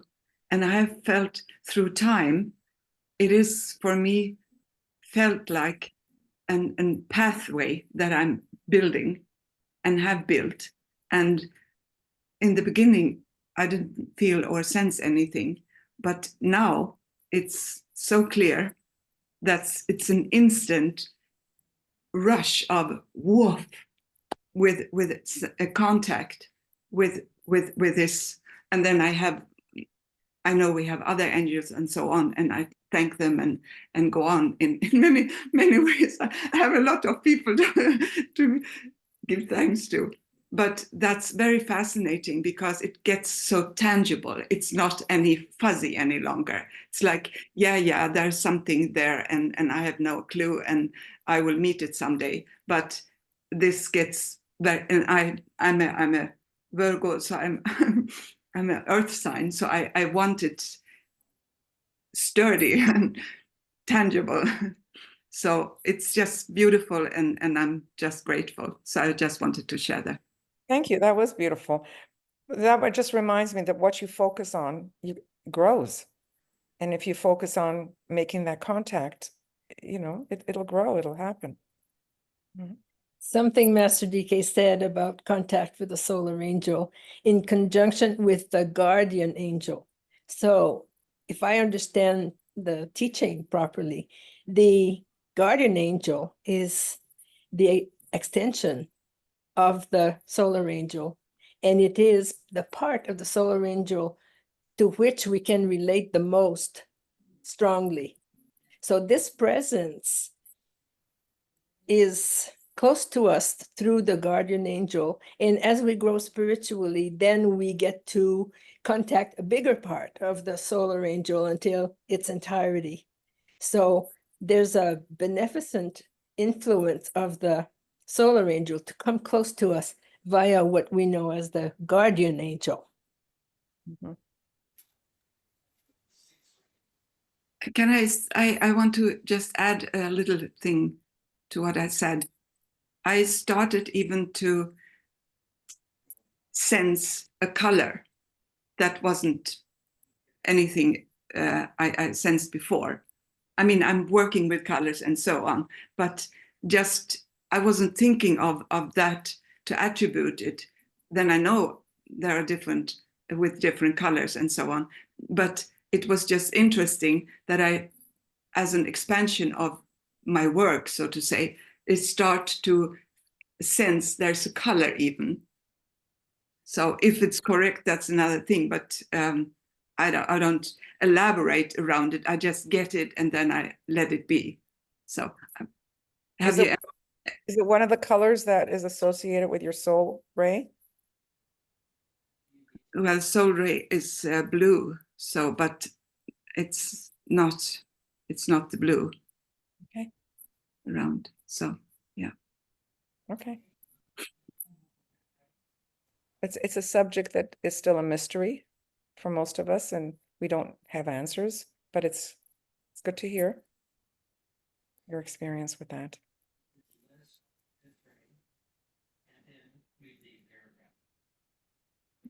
Anything else? Yes, please go ahead. It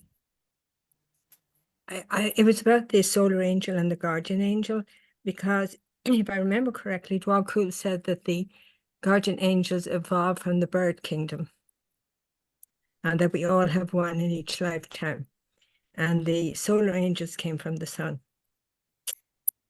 So I just wanted to clarify that. Yeah. I don't know about that. It's in the I haven't heard that. Yeah, if you look at the angels, the Deva evolution and the elementals, he goes through all of that. I do know that the birds are the closest to the Devic kingdom. There's something about the way the wings work and everything, and this is what makes us think that the angels do have wings that are similar to the way birds spread them out, whether or not it's just energetically, it's energy more so than tangible wings. But yeah, and as Jocelyn did say, the solar angels have come through the heart of the sun. So you're right about that part of it. That does come from the sun. It's in the place he talks about. I've done a lot of research on this, so about the Deva kingdom and the elementals. Mm-hmm. And so not all angels have wings unless they come through the bird kingdom. Yes, they do. The natural evolutionary path for birds is into the Deva kingdom. Correct. And they're able to jump in there. So this is sort of a blessing that the birds have, in that they can move in that direction. Mm-hmm. Right. You communicate with the Devas? Are you talking to me? Yes, Eva. Yeah, kind of. Mm-hmm. Are there any suggestions that you can offer that can help us, for those that want to?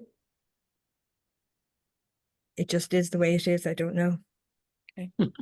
Yeah, sorry. Well, you know, I've had a little bit of experiences working with the Devas, because they're always there and they're always there to help us. They're always there. And I sometimes talk to my Devas, especially when I need them, more so than when I don't need them. It's very good to even pat yourself and to thank them for helping, keeping you healthy and helping keeping you the way you are. But I employ them a lot when I lose something that I know I shouldn't have lost in the house, and I keep asking them, please help me find it. And lo and behold, they do. I don't have an answer right away, but they somehow direct me to where to look, and there it is. So I do work with them that way. And so, yeah, I don't have too much of a relationship with the Devas. It's something I haven't focused on. Maybe if I spent more time with that, it would grow. But we just have to be grateful and thankful to the Devas for keeping us, because there's Devic lives in all part of us. Wherever there's form, wherever there's a materiality, what underlies that is Devic life. So they're there all the time. We just have to have that connection and recognize that. Okay. Yeah, they're very helpful actually. So Well, they respond to the sound. They respond to our voices. So we can talk to them. They're the feminine evolution, while we as a humanity are the masculine evolution.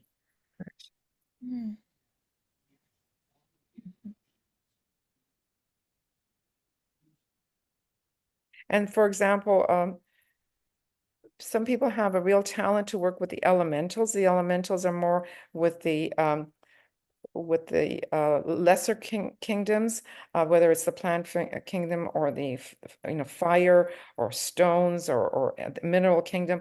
A lot of people have what they call a green thumb, and that is working with the elementals and being kind to them. And a lot of people don't even know that they're doing that. They're just nice to their plants, and before you know it, these plants really flourish and they grow beautifully. That's because of the connection that people have with these elementals. They say someone has a green thumb. What does that mean? It just means that they have this connection with the plant kingdom. I will suggest that if you go out in the early morning, the devas of the plant kingdom wake up, just like we wake up when it gets bright. And if you kind of still your eyes and look at the trees, you can actually see what looks like etheric around the trees. And it's really the devas waking up, the same as we wake up. And your eyes have to just look a certain way, so you can actually see them. I'm Frida here. I don't have a camera, but I want to say something about the hidden people, about the elementals. Please do. There are so many people here in Iceland who can see them and see the little flower elves and people living in the rocks and in the mountains and all over. And there really are many people here who are able to see them and work with them. And when they see them, have they ever described in what form they're like? Are they? Yes. Are they what we look as human? Are they more energetic? Are they more like how would that have been described to you? It seems it's very different. It depends on what they where they are. I mean, there are hidden people who live in the rocks, and they are more like us. They are very much like us. And there are many stories from earlier days where they had humans coming into the rock. And there are many stories where these people have helped humans. And if humans have helped them, they have always done something for them instead. And it's very good to be friends with them, actually. And then there are these elementals that are with the trees and with the flowers. And there are those big devas hovering over the towns and the churches and all sorts of things. And we had one clairvoyant woman who is gone now from here, but she made pictures of those, and she was telling about this for years. Very, very interesting. Well, we do know that there are these huge devas that sort of guard or look over a city. They look over. Yeah, well, I remember being with a group, and we went into a certain part of the forest, and you could just feel the Devic life there. It was very, very still. It was, and then you move to another part of the forest, and all the devas were alive, and they were busy, and they were creating a lot of growth and life there. Whereas the part that I'm referring to was so still that you could feel that something had happened there, and the deva was kind of just protecting that area. It was we all talked about that because everybody felt that, the whole group that I was part of. Yeah. So yeah. Yes, it's very interesting, and so many people are sensitive to these energies. Right. And of course, you know, so many big, huge part of Iceland is so, how do you say, there are no people living there. Right. You know, so, and I can tell you, yeah, I want to tell you about sometimes when humans have wanted to make roads in certain places, and there is a rock there, the hidden people who live there, they contact the humans through someone who can see them and tell them not to move the stone, not to move the rock. Interesting. Because you know, and whenever they haven't listened, everything has gone, how do you say, all the machines and everything have, you know, been kaput, you know, and they've not been able to keep on, and they've had to change the plans. Right. That has happened too, but sometimes the inhabitants of the rocks move to somewhere else. Right. That happens, yeah. Ishtar has posted something in our chat that tells us that on YouTube, Lorna Byrne is a wonderful Irish lady who is the representative of angels, especially guardian angels on earth. She's able to see and communicate with them all and us, and her gift and service to humans to understand our guardian angels. Check her out. So it's Lorna Byrne, B-Y-R. Yeah, wonderful. Yes, yes. And I have a book by Geoffrey Hodgson. Yeah. Jeff Hodgson, yeah. I haven't read it yet, but I, you know, just a little bit. Right. Yeah. His art is used a lot many times in our presentations. Yeah. And regarding the birds, I was reading in DK that the birds are incarnated devas, because he says that devas that want to incarnate as humans, they sometimes start by incarnating as birds to get used to the vibration. Hmm. So that's the way it goes. Well, I was just reading this the other day in one of the books.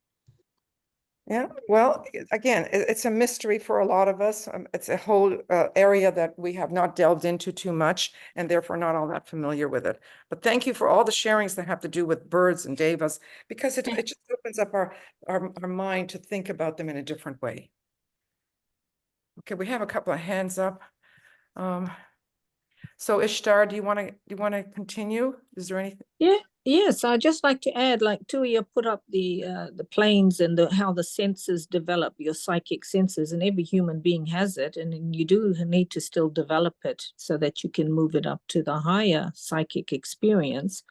And because of, you know, your rays and your astrology, as you were saying, Eva, each person is different, and therefore you will perceive those angels and those elementals slightly differently too. So don't think that someone said, oh, it looks like this, and you look around looking for it like that. No, you need to develop your sensitivity and allow that to manifest in your vision, your inner vision, so that you can actually see them.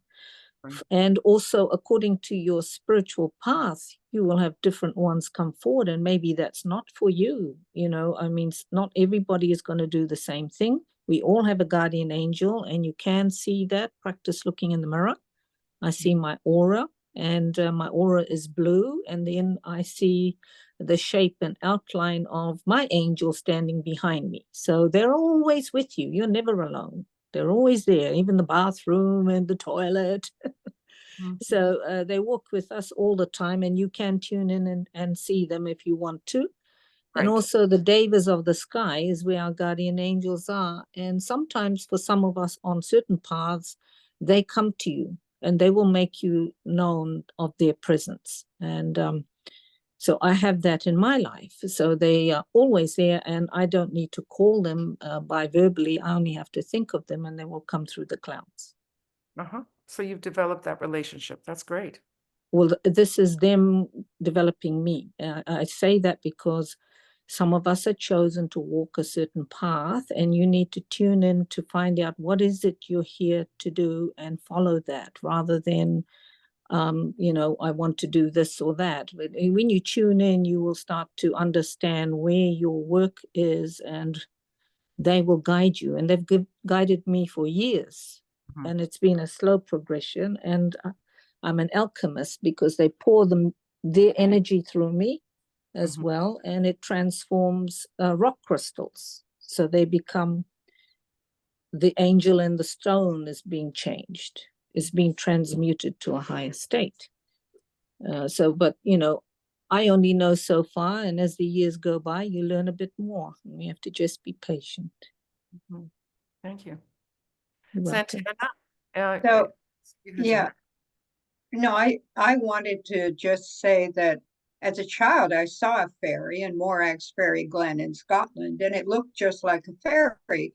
But years later, I was at Findhorn, and they had the landscape angel. They were growing, as people probably know, they were growing huge vegetables because they were in communication with the angels of the divas. But my perception of them there, where they were balls of color in the trees and in the flowers. And they also said, if you have a garden, you should leave part of it wild for the nature spirits. But the other intriguing thing about the divas that I came across was that they hear color and they see sound. And I'm lucky to be in California, where we have a lot of the golden solar divas that are really perceptible. And I really did appreciate what Ishtar had said about becoming more sensitive and them guiding you, and what Eva said and what everybody said. So thank you. You know, you offer California, and I remember many years ago, we were doing the PhD with Michael, and it was in San Diego, and I'd never been to San Diego before. And after the plane landed and someone came to pick us up, and I was looking out the window to take in this beautiful sun that was beautiful and everything. And as I looked up, I saw the solar angels, or I don't mean the solar angels, but I saw the sun angels for the first time in my life, and I was wowed by that. You know, it was absolutely gorgeous because the sun there is so much more brilliant. It's much more, I don't know, sunnier, yellower, whatever it is, than it is here in the northern part of our country. Yeah. And was there any more, Santana? Because your hand is still up, or did, okay. All right. So Helen. Hi, Helen. Hello. Haven't seen you in a long time. Yeah, right. How are you? Excellent, thank you. I just wanted to concur about what you were saying about the early morning and possibly dusk as well, as when the divas are awakening. I was just fortunate enough to spend the last 2 weeks going down the river through the Grand Canyon. And it was quite extraordinary to be in such a elemental place. Where you begin, the rocks are maybe 350 million years old, but as you descend, you go right down into what they call the Vishnu schist, and we're in billions of years old, and it is truly like being in the, I don't know, depths of the mother of the world or something. But we would rise very early in the morning, and that it was really a delight to observe this liveliness, which I attributed to sort of divas awakening all around you, you know. And whilst the vegetation there is somewhat sparse, it's all the more beautiful because it's, you know, it's springtime, it's blooming and things like that. And anyway, very much alive at that time of day. And yeah, it was a gift indeed. Thank you. Thank you. Put a smile on all our faces. Thank you. Okay, so Eva, would you like to add some more? Yes, there was one little thing I wanted to add. because everything that was said was so beautiful, and this isn't so beautiful, okay? It was many years ago. I did there was about 300 or 400 of us, and we did a prayer vigil for the elementals. So because they're very, very burdened by the modern world and the work they have to do is they're burdened. So when we actually left the vigil, and this wasn't the only one person who saw it, there were millions of them with gratitude and love because of the burden we'd lifted for them. And it would really be nice if we could remember them in our meditations to help them. Millions. Oh yeah. I mean, they were just, I was driving from there to the airport, at least somebody's given me a ride, and you could just see them in the fields. It was just amazing. And they were just gratitude and waving, saying thank you. And so much love. And so I think we should try to remember them because they're trying to help us with the earth and keep it healthy apart from our own bodies. Thank you. Okay. So Joe raised her hand. Okay. I'd like to follow up what Eva just said. About 6 months ago, Greg and I became very much aware that the devas around us were trying to protect us. And since then, they're just present every day. I watch them. But I have not studied them other than the little bit that comes up in the classes in Morya. And I've been thinking that they were approaching because it was time on the path for me to become more involved with them. This is such a delight hearing what's being said that I wonder, one, I think, Eva and Jocelyn, are we doing anything in terms of teaching? Well, of course, it is in some of the 1, 2, 3, 600, 560 group, that whole series, but I haven't emphasized them before, and I'm thinking that I'm getting close to needing to do so. Maybe I'll put it that way. But I keep thinking group. Where's the group? They're the group. They are the group, aren't they? They are the group. Yes, but it's as if we ought to have, maybe we do, and I just don't know about it, that we ought to have a group that is working actively about that at this point. Or I need that, maybe. Somebody mentioned earlier the book by Jeffrey Hodgson, and it's called Kingdom of the Gods.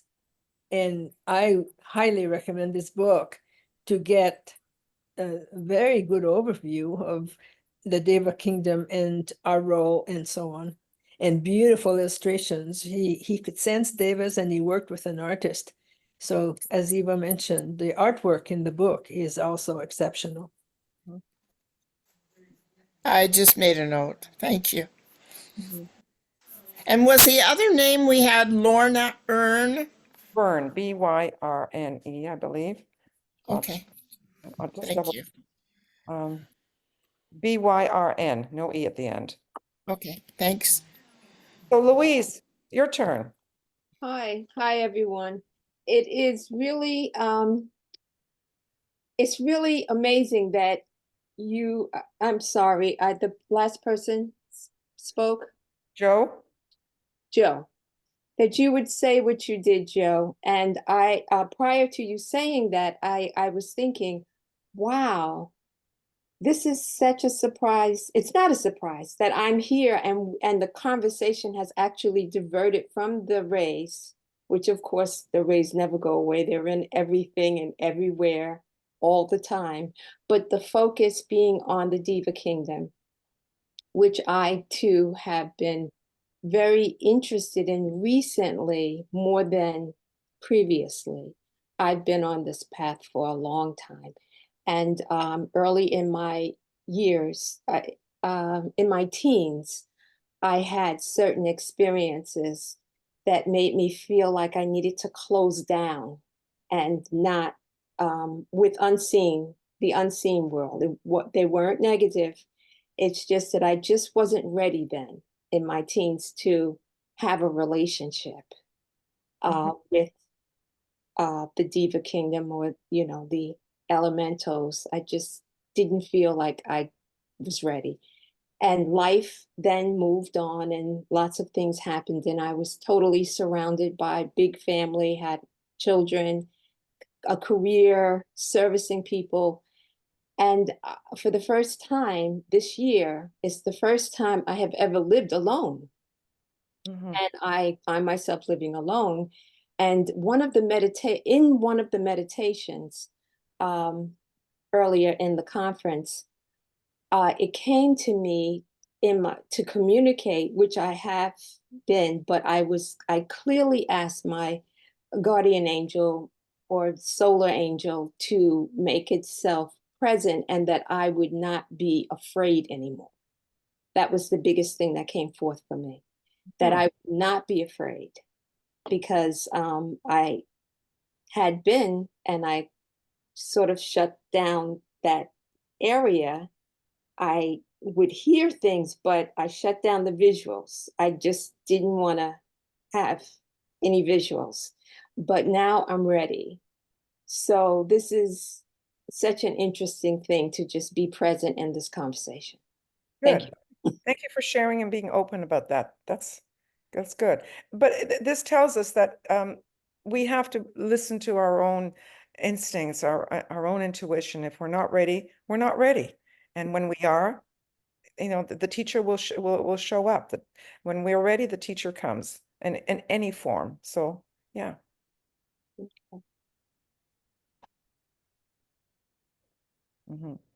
Well, we have just a couple of minutes left, so I want to, in the meantime, thank you all for being here, for opening up the subject, because I think it's very, he says 2 minutes to go.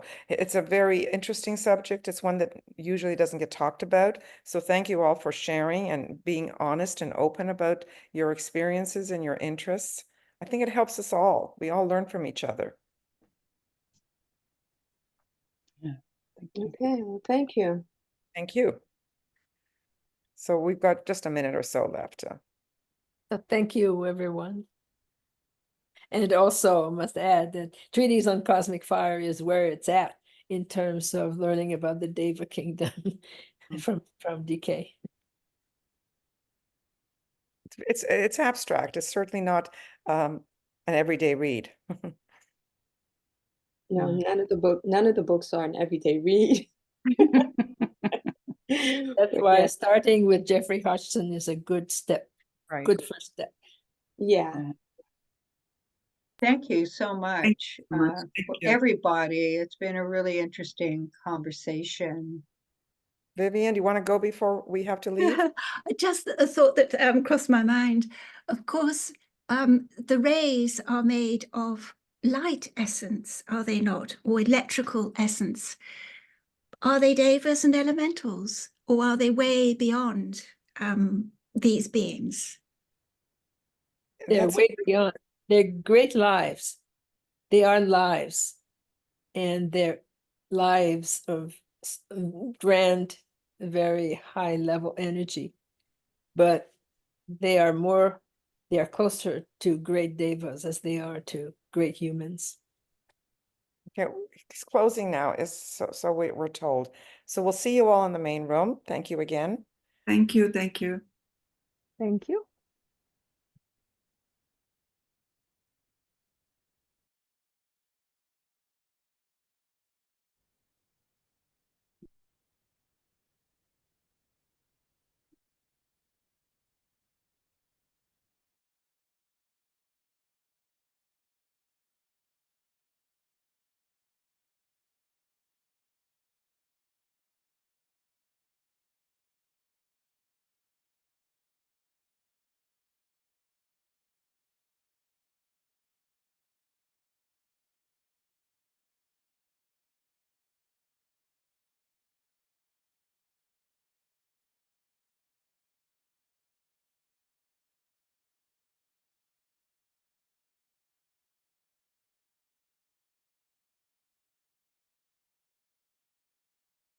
Okay, do I start or anyone wants Sorry. to produce?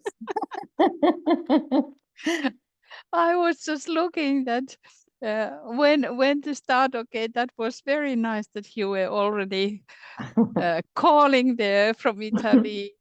Hi, dear. So we are coming to the last presentation, and Antonella is going to take us to think about the rules for including soul control, and that's going to be very interesting. So how it has been going? What, the breakout or all the seminar, you mean? Yeah, all the seminar or breakout, whatever you would like to include. Very, very beautiful, because unifying the laws, the 7 laws with the rays, with now the rules for inducing soul control. It's really like to speak always about the 7 rays from different perspectives, and you get a bigger sense of what the rays work also in us. Absolutely. And, you know, I was visiting now the different breakout rooms, and I was realizing these, the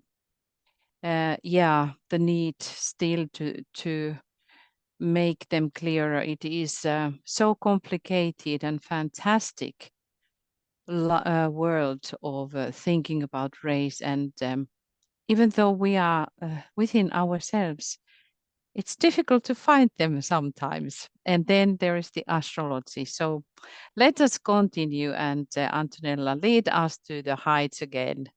Yeah. Welcome. Before, I remember the first time I joined you in 2019 in Phoenix, and we did these little groups at the race seminar, and people were sharing their race or supposed race. We were really sharing examples of how the different rays work out in the different levels: personality, mental, astral. It was very useful, and I did never work like that, and I found it very, very useful to discriminate the different sheaves.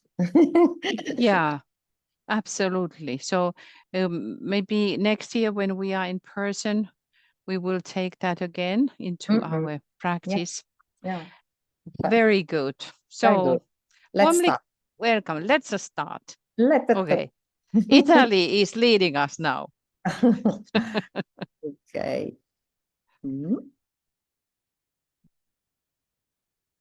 Okay.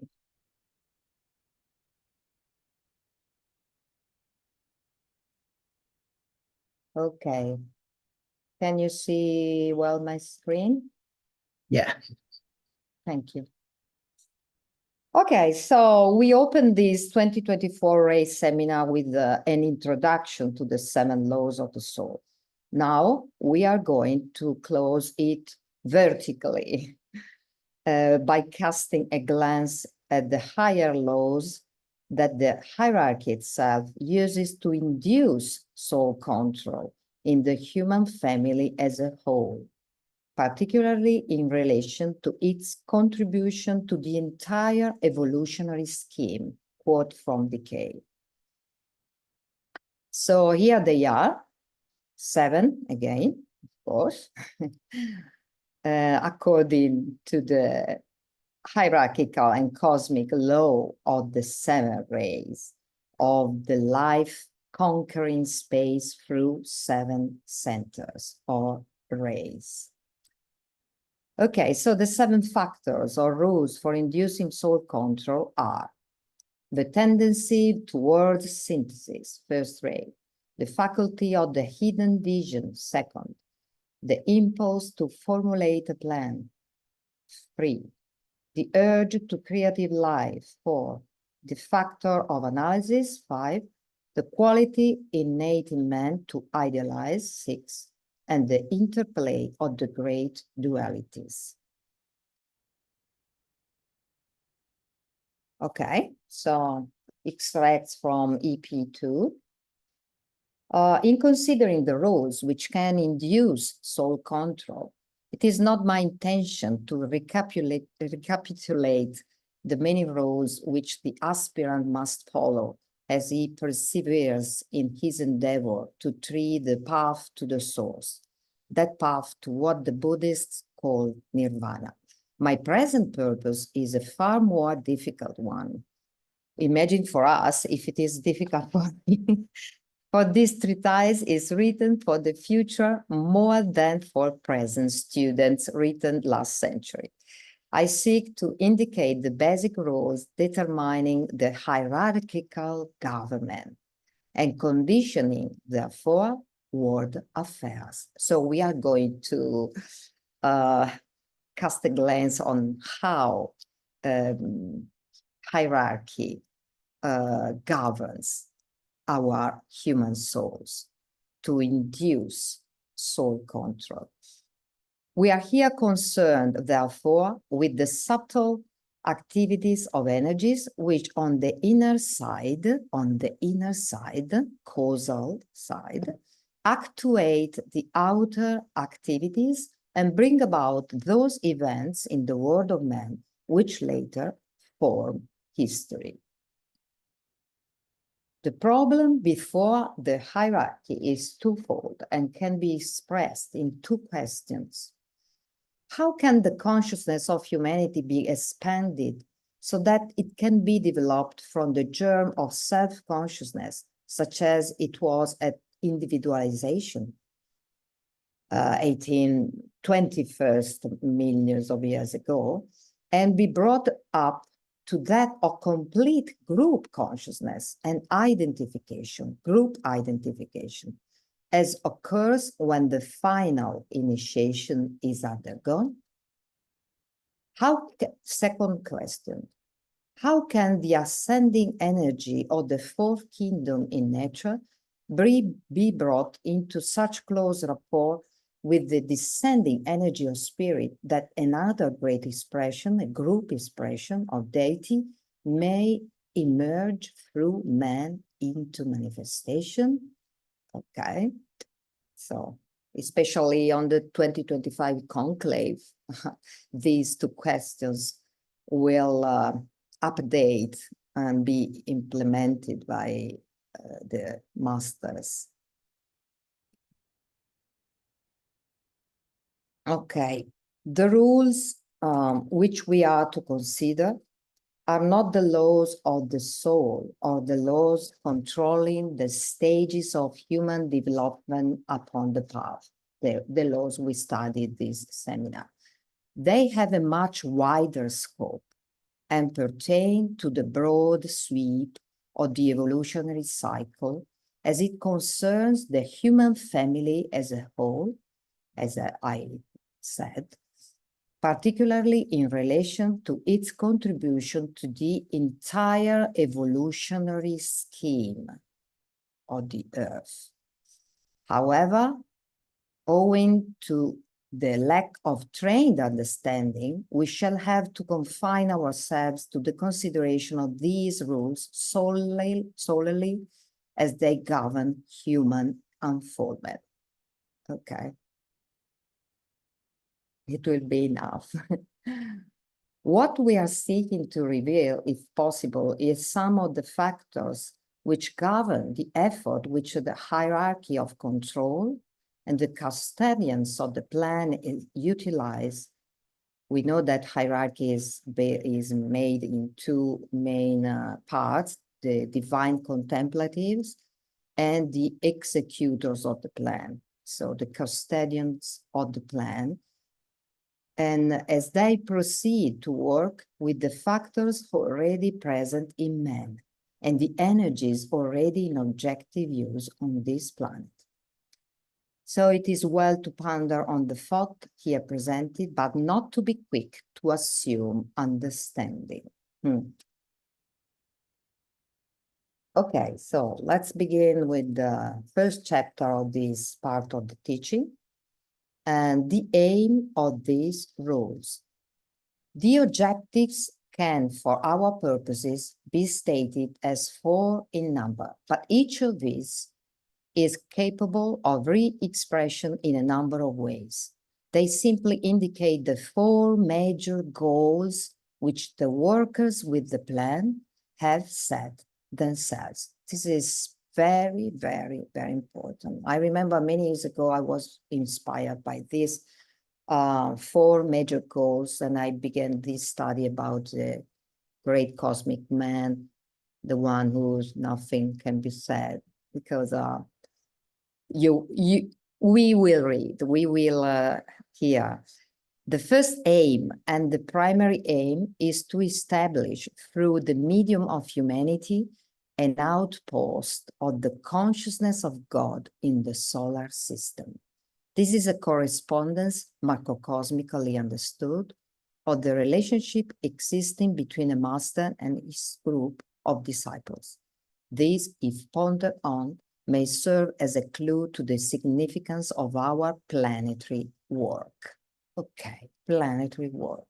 But, second goal, to found upon Earth a powerhouse of such potency and a focal point of such energy that humanity as a whole can be a factor in the solar system, bringing about changes and events of a unique nature in the planetary life and lives, and therefore in the system itself, and inducing an interstellar activity. Wow. To dialogue with the stars, with the other planets and stars. 3, to develop a station of light through the medium of the 4th kingdom in nature, which will serve not only the planet and not only our particular solar system, but the 7 systems of which ours is one. And Blavatsky says that Alcyone in the Pleiades is the center around which the 7 solar system of which ours is one is revolving around. So imagine the 4th kingdom in nature will serve the 7 system of which ours is one. As a group, as one humanity, at a certain level, on mental level, probably 3rd initiation, when we will be ready to get the 3rd initiation as a one planetary server. Okay, 4, to set up a magnetic center in the universe in which the human kingdom and the kingdom of souls will, united or entwined, be the point of most intense power, and which will serve the developed lives within the radius of the radiance of the one about whom not may be said. Okay, here is a hypothesis of this.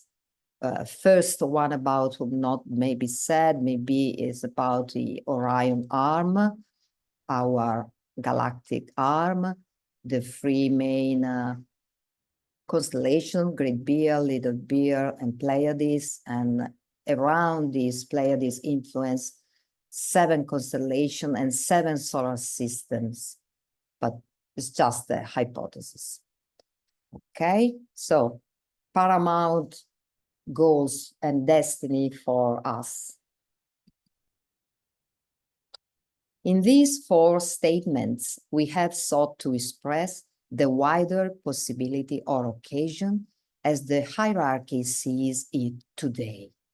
Those great sons of God who have passed beyond the point of development of those masters who work entirely with the human kingdom have plans of a still vaster and broader sweep, and their objectives involve humanity only as an item in the plan of the great life in whom we live and move and have our being. Ah, what a breath, wide breath, this teaching. One may ask, and rightly ask, wherein all this information can be of use to us in the midst of the troubled and bewildered world. For obvious reasons, a vision of the plan, nebulous as it must necessarily be, confers a sense of proportion and also of stability. It leads to a much needed readjustment of values, indicating as it does that there is purpose and objective behind all the difficult happenings of daily life. It broadens and widens and expands the consciousness as we study the great volume of the planetary life, embracing as it does the detail and the finished structure, the item man and the entire life of the planet with their relation to the greater whole. This is of far more importance than the minute detail of the human being's individual capacity to grasp his own immediate place within the larger picture. Again, a wide breath to our souls and personalities.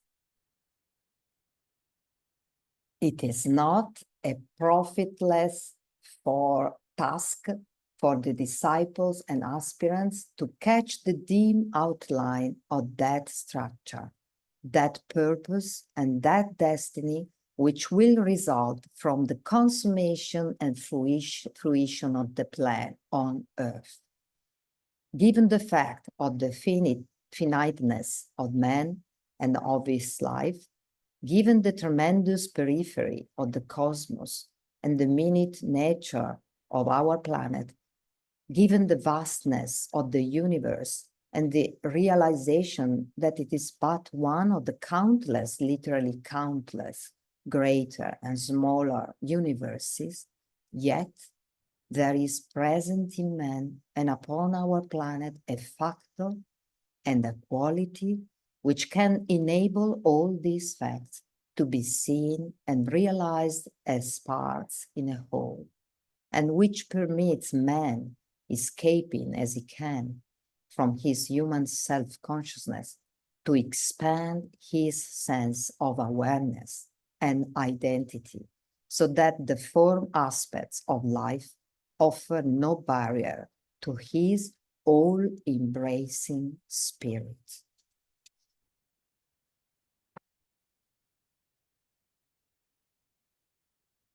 It is of use also to write these words and to deal with these ideas, for there are those now coming into incarnation who can and will understand when present readers are dead and gone, written 1935-39. I and you will pass on to other work, but there will be those on earth who can vision the plan with clarity, and whose vision will be far more inclusive and comprehending than ours. Vision is of the nature of divinity. Expansion is a vital power and prerogative of deity. Therefore, let us struggle to grasp what is possible at our particular stage of development and leave eternity to reveal its hidden secrets.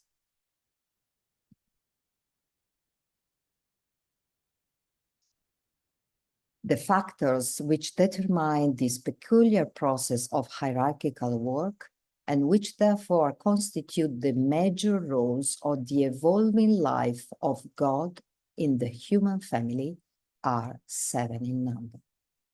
These, if we may so express it, determine hierarchical activity, leaving wide scope for individual effort, but providing the vital active trends beyond which no worker with the plan will dare to go. So really we are diving into the causal trends of energy which cause our human evolution and destiny. Okay, let's begin. Second chapter, the 7 rules. The first, the tendency innate and ineradicable to blend and synthesize. This is a law or rule of life itself, first rate. This tendency results on the form side in destruction and wreckage, with its accompaniments of pain and sorrow. But on the life side, it results in release, liberation, and subsequent expansion. This tendency is the basic cause of all initiation, individual, racial, planetary, and systemic. The basic cause of all initiation, the tendency to blend and synthesize. It is the result of an act of the will and is caused by the impulsion of the sensed and innate purpose of God. However, and this is a point often forgotten, this tendency is motivated by the recognition of the planetary logos that his plan is conditioned in its turn and is an integral part of a still larger plan, that of the solar deity. And God, the solar logos, is likewise conditioned by still higher life purposes, and also the galactic logos, and so on. Second rule, the quality of the hidden vision, second ray. This quality on the form side produces physical sight, astral illusion, and concrete knowledge. On the life side, it produces illumination. This includes the widespread illumination reflected by our planet in the heavens, as well as that which makes an individual man a light bearer, and which will eventually enable humanity as a whole to constitute a station of light upon Earth. This quality is the basic cause of all sensory perception and is the instinctive urge to consciousness itself in all its many phases. With this quality, the hierarchy has to work, intensifying it and giving it magnetic power. It is the high result of desire, karma for Sanskrit, which is this both desire and in the heaven is love. Cosmic love is karma, that here on earth is desire. So it is the high result, this rule, second rule, of desire, which is itself intrinsically founded on the will to form a plan and a purpose by love. Third rule, the instinct to formulate a plan, third ray. This instinct governs all activity, which in process of evolution divides itself into instinctual activity, intelligent activity, intuitional or purposive activity, and illuminate activity as far as mankind is concerned. This includes that department of the hierarchy which works with humanity. The higher phases of planned activity are many and diverse. By the way, and that department of the hierarchy which works with the humanity, we can call the executors of the plan. Okay, the higher phases of planned activity are many and diverse and are all synthesized under the third ray activity, at present focused in the seventh ray. And here we have our current march on, which is a lord of the third department of hierarchy, but a seventh ray master, Rakotsi. Viewed from the form side, this faculty, third ray faculty of planning, leads to separative and selfish activity. Viewed from the life side, it leads to a blended cooperation. So here it's really the third planetary center, humanity is the fourth center, creative intelligence and activity. So that's us. But from the life side, we are going to a blended cooperation, which swings each unit of energy in every form, in all its subjective and unified aspects, into the task of unification. This is potently taking place in the world today. It is the tendency to at-one-ment which leads the human being, first of all, to the development of an integrated personality, and then to the submergence of that personality in the good of the greater whole. This constitutes the basic cause of evolution itself, individual, planetary, and systemic activity towards unification, another form for evolution. This instinct is the result of the development of manas, or mind, and the emergence of the intelligence. It is the peculiar quality or instinctual nature through the means of which humanity impresses the first ray of willed intent, fostered by desire of second ray, and transmuted into intelligent activity.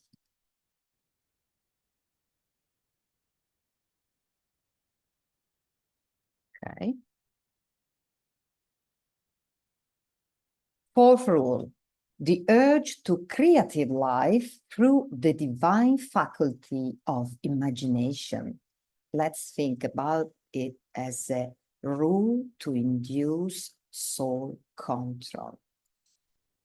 Fourth ray. This urge is, as can easily be seen, closely connected with the fourth ray of harmony, producing unity and beauty, one through conflict. This, on the form side, leads to warfare, struggle, and building of forms which must later be destroyed. But on the life side, it leads to quality, vibratory radiance, and the revelation upon earth of the word of meaning. It is therefore the basic cause of that subtle essence or revelation which is seeking expression through every form in each kingdom in nature, the revelation of meaning. This is beginning to happen today. It is the result of the ability, sometimes adequate and sometimes inadequate, of the inner consciousness to reveal its measure of control by the plan and its response to the larger intent. It is upon this response that the members of the hierarchy are today counting as they endeavor to bring the hidden meaning to the fore in the consciousness of man, forfeit the capacity to reflect the model, the pattern, the hierarchical model on earth. So to reveal the measure of control by the plan and the responsiveness to it. Fifth rule, the factor of analysis. This factor may surprise those who suffer from the misuse of the power to discriminate, to analyze, and to criticize. It's, however, a basic divine quality, producing wise participation in the plan and skill in action. On the form side, it manifests as the tendency to separate, divide, and to place in contradictory positions. But on the life side, it leads to that understanding which tends to identification through the wider choice and comprehension. Wonderful. It is the basic cause and impulse which will lead to the eventual appearance of the kingdom in nature higher than the human, which is strictly that of the soul, and will produce the manifestation upon earth of the fifth kingdom in nature, that of the kingdom of gods, of souls. It is the result of the active or spiritual souls, the Buddhic level. It is the result of the active work of the sons of God, the sons of mine, and is the part which they are contributing to the total planetary contribution as part of the great systemic plan. The hierarchy itself on the Buddhic plane is the outer and inner manifestation of the sacrifice of the divine Manasaputras, and its members respond to their sensed vision of the plan for the whole. The hierarchy is essentially the germ or nucleus of the fifth kingdom in nature. So when the Buddhic plane, where the 7 ashram of hierarchy will be united with the 7 egoic groups of the constituted by the human souls, when they will be united, this will happen. The fifth kingdom will appear on earth through this fifth rule. Okay, sixth rule, the quality innate in man to idealize. This is founded upon the success of the plan itself. This plan sought originally to awaken in man the following responses: right desire, right vision, and right creative activity, based upon right interpretation of ideals. This triplicity of purpose merits thoughtful consideration. On the form side, this has worked out as material desire, leading eventually to cruelty and frequently to an extreme sadistic expression, Mars, when is misused. On the life side, it has led to sacrifice, one-pointed purpose, progress on the path, and devotion, the pure work of Neptune. It is the basic cause of all organization and of cooperation. The ideal before the hierarchy is the realized plan. This is brought to humanity in the form of ideas which become in time ideals to be desired and fought for. In order to materialize these ideals, the trend to organize comes into being. It is the result, curiously enough, of the work of a peculiar group of world workers who are recognized by humanity under the name of world saviors. They organize human in order to teach them to cooperate, to build a coordinated cooperation, which is another formula according to Elena Rerick for hierarchy, coordinated cooperation. These world saviors are the founders of those forms through which the divine ideas become the ideals of the masses in all realms of human thought. Every great world leader is necessarily a suffering savior. And the interplay, the seventh rule is the interplay of the great dualities, seventh ray. Through the activity engendered by this interplay and through the results achieved, producing always a third factor, the whole manifested world is swept into line with the divine purpose.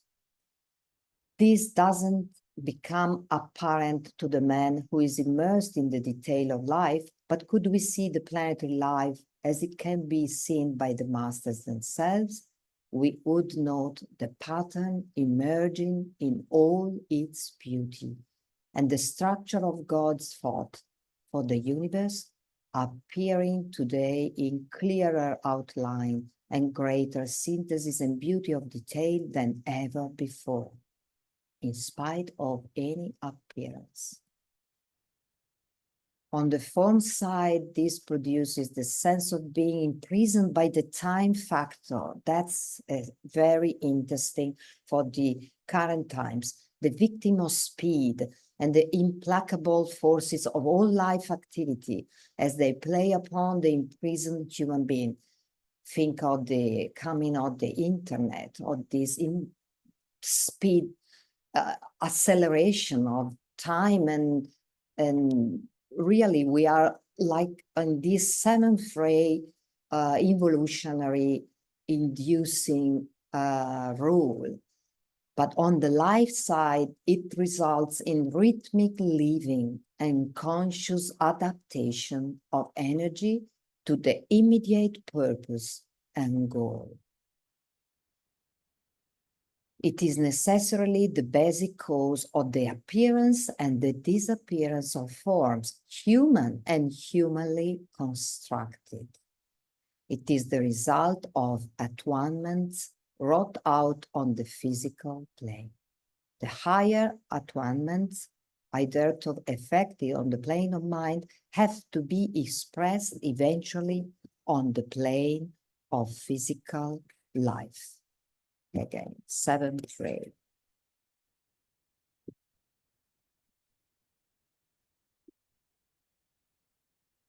These rules, which can induce on earth that soul control, which is the immediate goal of the evolutionary process, are those basic trends and those innate tendencies in the divine expression which will ultimately bring about the manifestation of the oversoul upon our planet.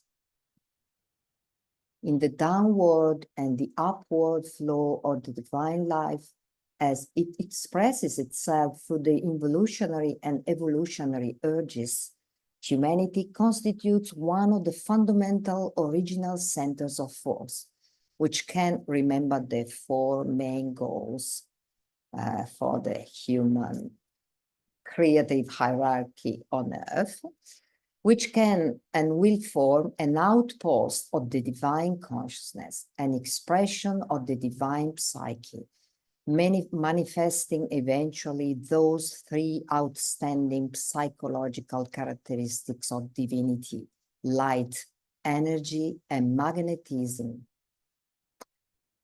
In the human being, the microcosmic reflection of the macrocosm, these qualities are expressed by the words illumination or wisdom, intelligent activity, and attractiveness or love.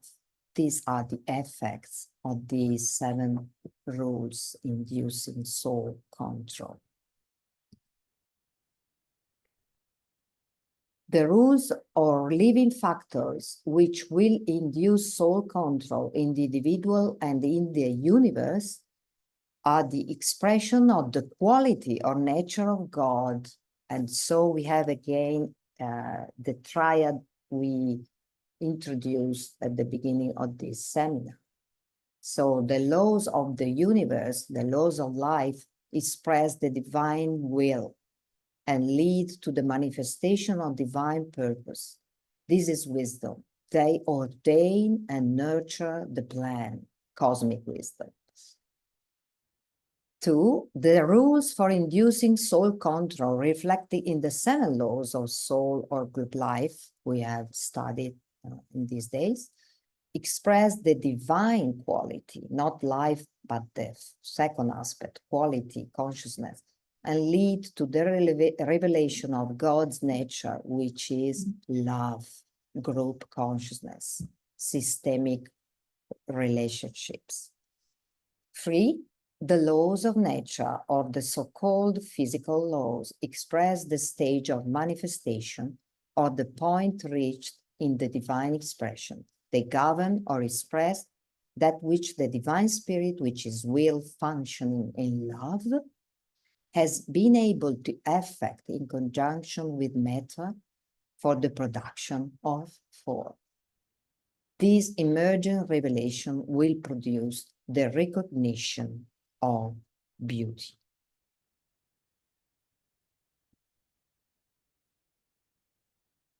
These 7 rules are therefore of supreme importance, for they embody the key ideas which will reveal deity in operation as the soul of all things, the soul of all things, animating factor. The soul in Latin is anima, animating. They will reveal the nature and method of activity of the cosmic Christ and will indicate the governing qualitative tendencies which determine the psychical life of all forms, from a universe to an atom, in the body of any so-called material revelation of life. These rules express themselves with equal potency on all the 7 rays, and they produce the manifestation of consciousness on earth in any and every form. This is a paramount assertion. They produce the manifestation of consciousness on earth in any and every form. The 7 rays are the 7 major expressions of the divine quality, the 7 builders, the 7 dragons of wisdom. They are not the 7 lions of the wheel, which are the 7 beings of the wheel aspect. Their 7 rays are the 7 dragons of the divine quality. As it limits, so are the 7 major expressions of the divine quality as it limits, and it does so limit, the purposes of deity. God himself hews to a pattern, a universal pattern, set for him in a still more distant vision or wider vision. This purpose or defined will is conditioned by his instinctual, divine but instinctual quality or psyche, in just the same way as the life purpose of a human being is both limited and conditioned by the psychological equipment with which he enters into manifestation. Amazing. The 7 rays are limiting the divine expression of the will of a deity. But limiting, they allow the form, the building of the form, and so the experience, the evolution, and so the reunion between matter and spirit through consciousness, through the evolution of consciousness. Okay, the current divine quality of our second solar system, the 2nd ray of love wisdom, limits and conditions the purpose of our solar lovers as the 7-fold cause of evolution of the consciousness and of all forms. So limits in the terms that give quality to the process.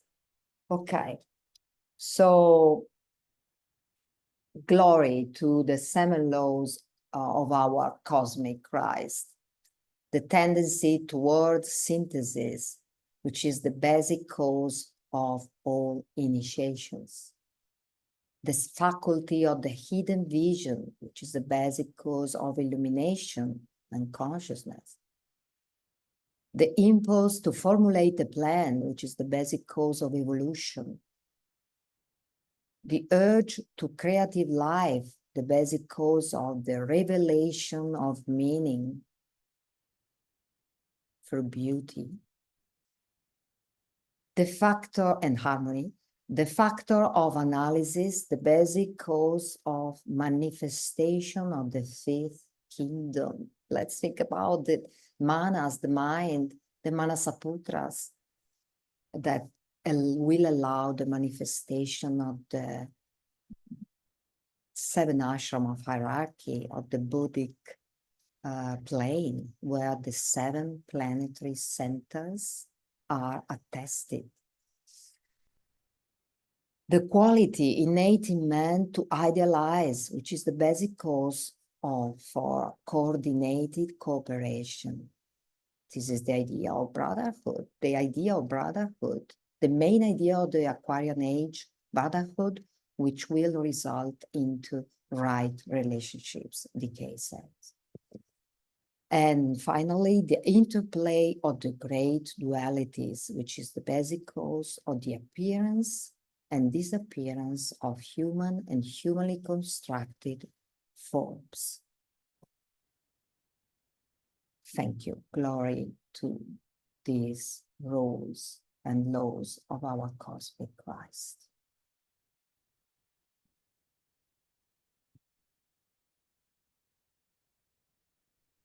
Beautiful, Antonella. It was a real meditation as well.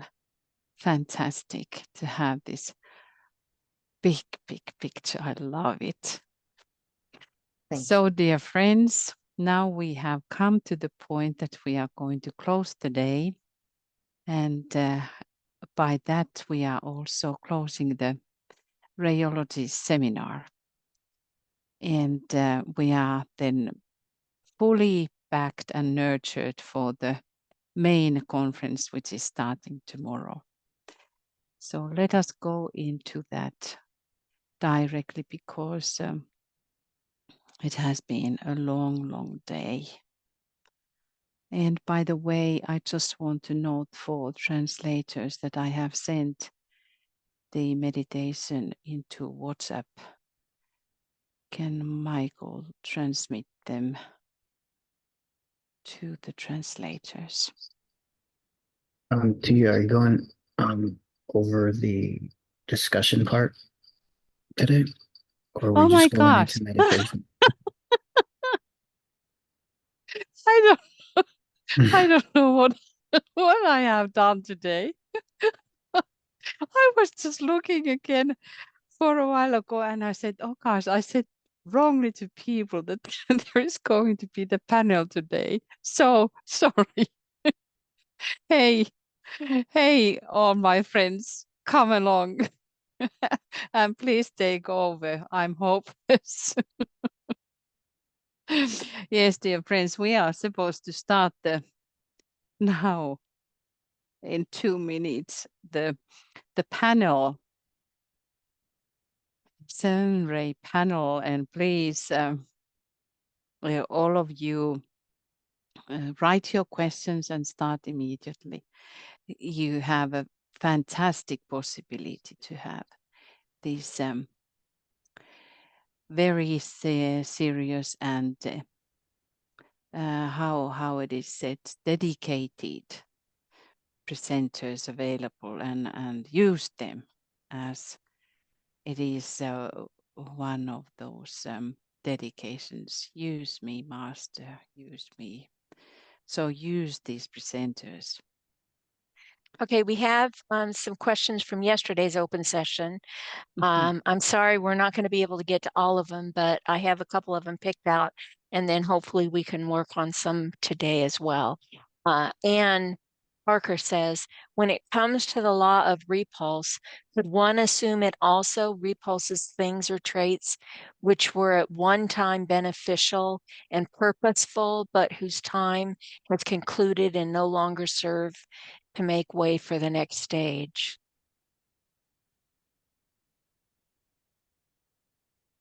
So Eva, is that on your? Well, she actually answered that yesterday. Oh, did she? Okay, well then we'll move on to the next one. Gloria says, it's important to see what color you do not like. It has much to convey.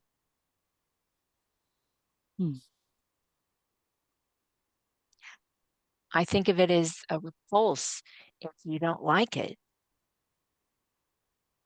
Yeah, good. That can be.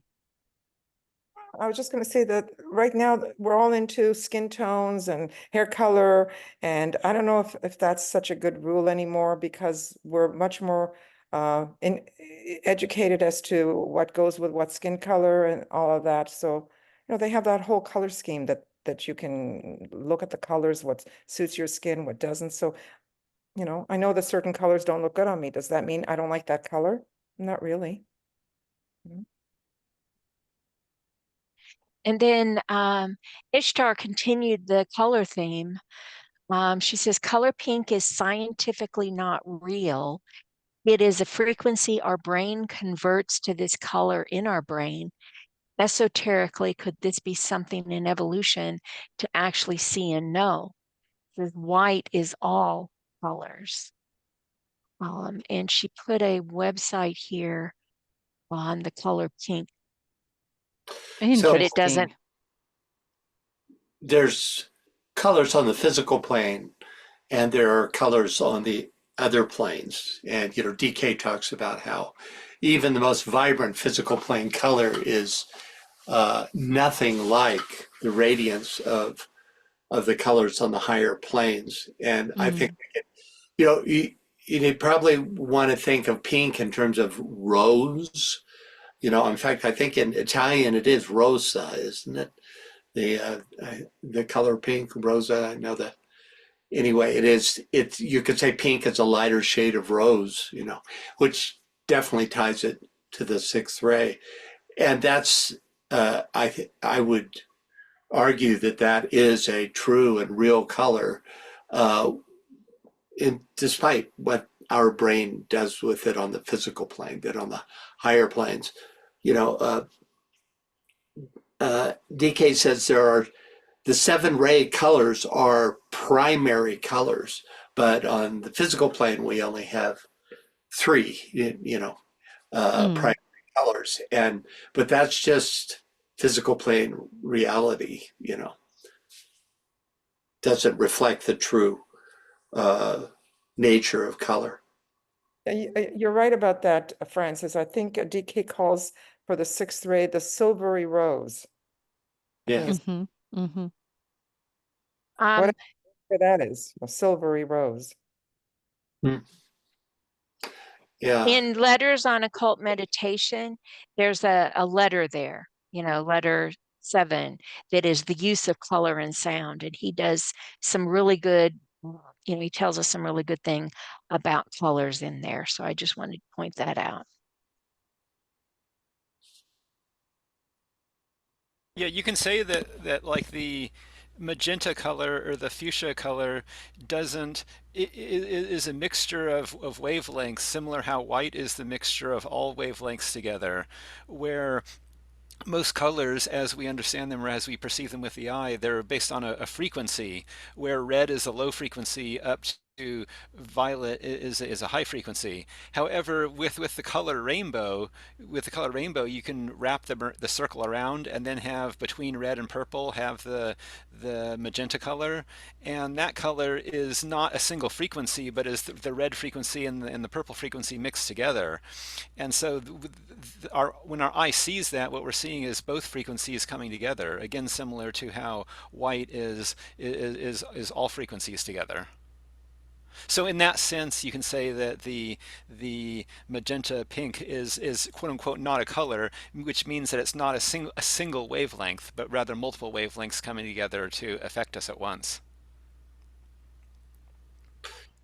Yeah, but still, that's the physical plane. Science around how the eye perceives colors through rods and cones, which is a limitation of perception, ultimately. And he also talks about how in the first solar system, you know, the colors were all muddy and brown and gray, and then green was the synthesizing color. And in this sort of a system, we see them differently. We've evolved enough to where we see colors differently. And indigo is the synthesizing color. And then in the next solar system, red will be the synthesizing color. And he tells us it'll be a red that we have no conception of, that it will be so luminous and beautiful. And so it depends on our ability to see both physical and then etheric and higher. You know, sooner or later we will all get there to see these colors the way that they are meant to be. And also in Letters on Meditation, page 224. He speaks about exoteric and esoteric colors.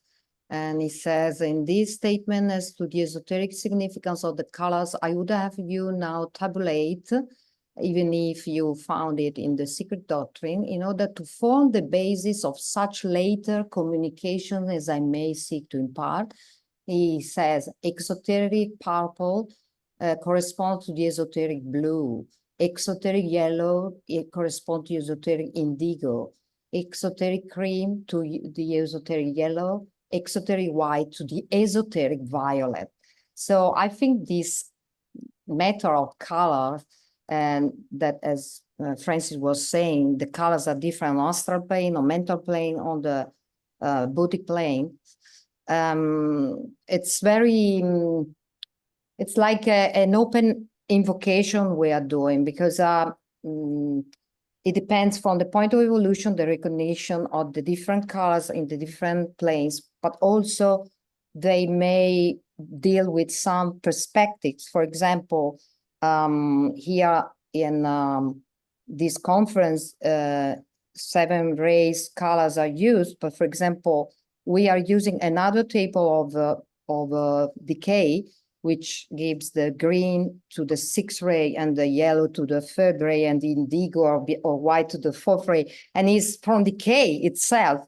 So it's interesting always the teaching of decay, because it's very challenging to develop intuition, to understand the system of perspectives to present a truth. So colors is really a topic that probably in the next dispensation he will clarify that. But if you consider the 3 colors in the matter aspect, the 3 primary colors are magenta, red, the blue, cyan, and the yellow of cadmium. I was a painter, so I know the technical names of that. But the light primary colors are red, flame red, blue, and green. And if you unite 3 beams of light of these colors, you have the white light. So it's really the 3 that recomposes the unity. But on the pigments, on the colors of the painter are magenta, cyan, and yellow cadmium. So it's interesting because probably some tables by decay are from maybe an activity 3rd ray perspective. The other table is from a 2nd ray meditative perspective. We don't know, but it's interesting to ponder and to, as Francis was reminding in the breakout, not to be stuck to only one perspective. You find the word scientific for the 6th ray, the devotion, the 5th ray, and so on. So, especially for colors. One really great way to get a sense of the higher meaning of colors is through a study of the colors of the petals, because he describes what these colors represent. Like, for instance, on the highest tier of petals, yellow comes in, and it's actually channeling Buddhic plane energy to the person who's working at that ray. So these colors are like streams of energy. I mean, DK completely changes the English language, and color is a perfect example, like love, which is not sentiment, right? Well, color is not just a surface experience perceived by the eye. It's an impressing energy, So, yeah, and he says about the colors that it's the most secured or veiled subject from humanity at this time. Yeah. And also the Blavatsky, the secret doctrine, gives different colors. And in the 3rd or last book, for bands, gives these are the real colors and so on. And so she gives to the higher manas the indigo, and to the lower manas the green, which we know that manas is orange as a general energy, but for the principles in man, the higher manas is indigo and the lower manas is green. So it depends from what we are considering, what atom, That's right. what unit we are considering. Yeah. He says about the green note that green note is the note of the nature. Exactly.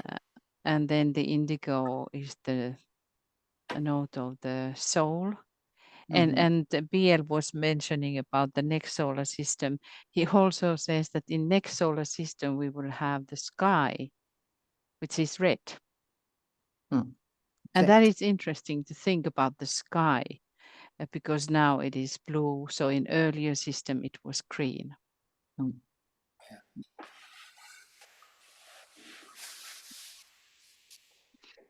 Any other questions? Well, Greg says, as Francis has discussed in his many web discussion groups, we're also beginning to develop expression of a kind of etheric vision, which will change all our current perceptions of color in this current solar system. I said that.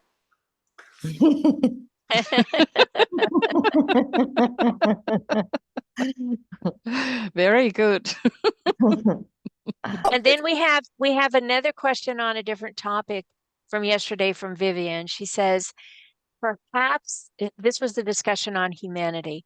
Perhaps we could think of the flowering of humanity as the Christ came through the human pathway, infusing us all with his being.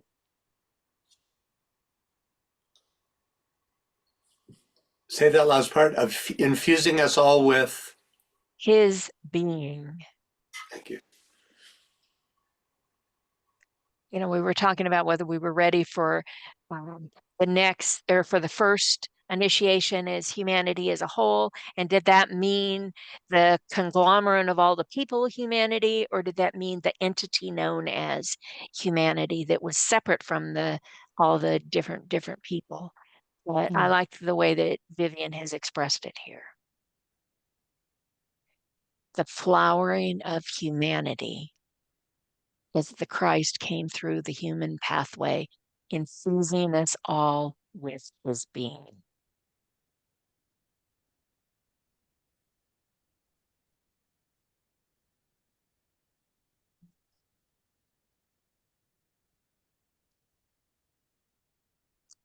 Okay. Dwayne shared a colors of the ray, both the esoteric and the exoteric, and the note it goes with it. He shared that in the chat. So if you haven't looked at that yet, it's a great visual to look at.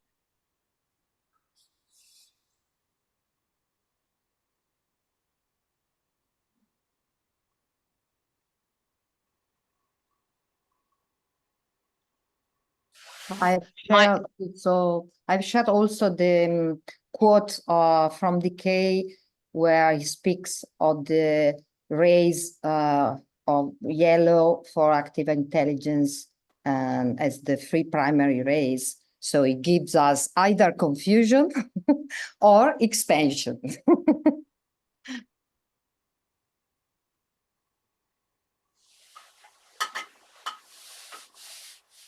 Michael tells us that he is going to, all the images shared today will be visible on the site in the gallery, and that he's going to go through the chats and make that accessible to for the great comments that we've been getting.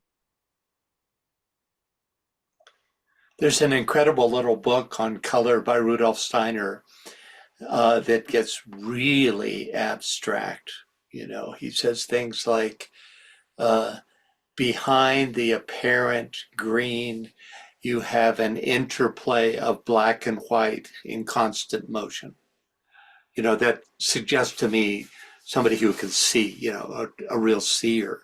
And it's different stuff than DK stuff, but it's quite evocative. If you're a big fan of color, there's another source. And the chapter that BL mentioned in Letters of Occult Meditations, at letter 7, did you say? On Yes. color. You think, oh, nice, a chapter on colors. That'll be an easy read. It's really not. It's a profound teaching. One note about the colors, when we talk about the seventh ray, in the Letters of Occult Meditation, he says differently the esoteric color of that ray. And I have never checked now from the books. I have forgotten that. But it say he said in the CD-ROM there is two opposing descriptions. In one, he says that the violet is the exoteric and white is the esoteric color, and in other place he says white is the exoteric and violet is the esoteric. So I don't know which is actually correct. I remember the same apparent contradiction. Yeah. Oh, need to get the printed version probably to find it. Yeah, we should write. Sometimes it is exactly so that in CD-ROM there are the mistakes. So, and we should check which one is the correct, because I don't know. Is the exoteric violet and the esoteric white, or the opposite? Doesn't he mention cream too? The color cream, which I thought was odd. He does, doesn't he? With violet, you seventh ray, you mean? Yeah, something like, I'm going to do a word search in the just now for cream, because there's not going to be very many of that, and it'll be in cream and yellow. Cream exoteric, yellow esoteric. Okay, yeah, that's it. For fourth ray. That's right. That's right. Exactly. So cream was esoteric? Which way it was? Exo. Yellow was the esoteric. That's what my list shows, but this is a PDF. So yeah, the list from Dwayne has them too. It's got the colors and the rays in the notes, and it says yellow is the esoteric color and cream is the exoteric color of ray 4. Right. And in this one, white is the exoteric and violet is the esoteric for, I guess well, it doesn't say the ray in this one part. What I was thinking is, okay, if white is the exoteric color for the seventh ray, when we watch the flowers, the white flowers, you think, okay, there's a seventh ray influence. But so what is about the violet flowers then? Are both seventh ray? In what respect? What is this the violet flowers in comparison to the white flowers? What Devic lives are behind and so on? Because if it is the esoteric color, meaning that you watch a flower that is white, but you have to imagine that its real color is violet, but not visible. But when you watch a visible violet, you can imagine that there is an invisible color behind the violet visible. So it's a conundrum maybe, but I think it's the real way to grasp this thing of colors on different levels. Can we actually check it now? Francis, if you are looking the CD-ROM, can you find these two different, and let us check the books where they are, and if we could now read from the books what they are saying. You mean for violet? Because I would like to know finally. Yes. So there is the letters on occult meditation is one. I'm sorry, go ahead. Yeah, is the other way, and then there is another book. I have Okay, been I have writing the book. somewhere, I but have I the don't book remember where LOM did in I my write hand. it. If you have the CD, I have. I don't use the CD. I use Acrobat Pro because it allows me to search other sources besides just books, but it's the same thing. You know, it allows me to get to all the words and combinations of words. But anyway, so, you know, for instance, we could look at when violet and white occur within, you know, 12 words of each other or something like that. Let's see what it comes up with. Here also. A synthesis too is found in the fact that through the medium of violet, the diva and human kingdoms can find a place of contact. Esoterically, violet is white. In the blending of these two kingdoms, the seven heavenly men attain perfection and completeness and are esoterically considered to be white, the synonym of perfection. And what book is that? Letters on Occult Meditation. Yeah. Okay. 221. So is that the same quotation that we read earlier? So which says that the esoteric is the white. Because Francis, you found that earlier. Yeah, it reverses it. You're right, because here it says esoterically. This is on page 221 of LOM. It says esoterically, violet is white, right? Yeah. But in that list that I read earlier, it had white as the exoteric. So that's right. Using it's not. I don't think it's a misprint. I think it's just two different statements. Exactly. It's the usual contradiction. Yeah. And here's another one. Okay, he says, especially what I urge you. This is right after that list where he says exoteric white, esoteric violet. Then he says, especially what I urge you who are the teachers and students of the coming generation to ponder upon the significance of white being esoterically violet. Yeah. There's a right. hand. Someone has a hand up. Huh? And Veronica, yeah. Francis, can you take these pages down? We have to get into the depth of this and solve it. Okay. Please go ahead, Anne Veronica. Hold on a second. She's going to ask a question. I just got to bring her out here. Okay, and Veronica. Can you hear me now? Yeah. Yes. Mm-hmm. Well, I would like to ask Francis, usually you have taught us when you see contradictions, it has to do for different planes. So maybe you have an idea about this?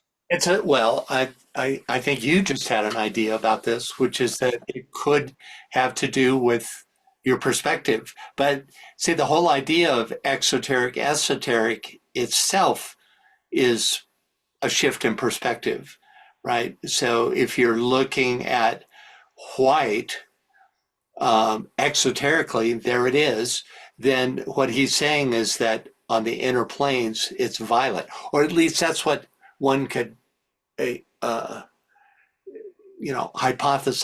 that the source or the hidden side, the hidden source of that color that we see as white is in fact violet, or because he literally says it in opposites, or the other way around, Mm-hmm. Yeah. Well, you gave me another idea.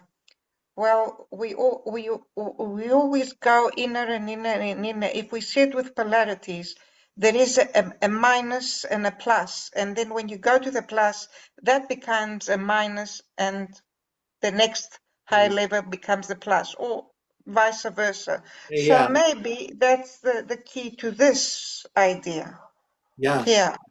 Yeah, I'm just thinking, you know, that we are living on the cosmic physical plane, which means that it is the violet plane. We call hierarchy the Great White Brotherhood. Good point. Yeah. You mind if I So- share my screen? Then I'll just put up this, what I was looking at, so you can see. Where is it here? Oh, come on. It's here. No, it's not. Oh, I'm sorry. I just had it up. What is it in? Is it in? Oh, I know. Yeah, it was page 224. I saw it flash up. There you go. Yeah. Okay, so yeah, this is how I search her stuff. So it says, you know, you get this list, which is out of register, but white is under the exoteric, and then violet is under the esoteric, and then he says, and then he makes a statement, especially when I urge you, et cetera, upon the significance of white being esoterically violet. But before that, he says, where is it?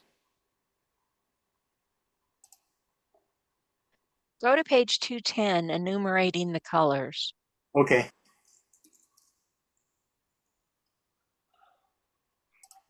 He talks about that he uses exoteric terms and that the discussion is for suggestive purposes. He says the very use of the word color shows the intention, for as you know, the definition of the word conveys the ideal of concealment. Color is therefore that which does conceal. It is simply the objective medium by means of which the inner force transmits itself. There it is.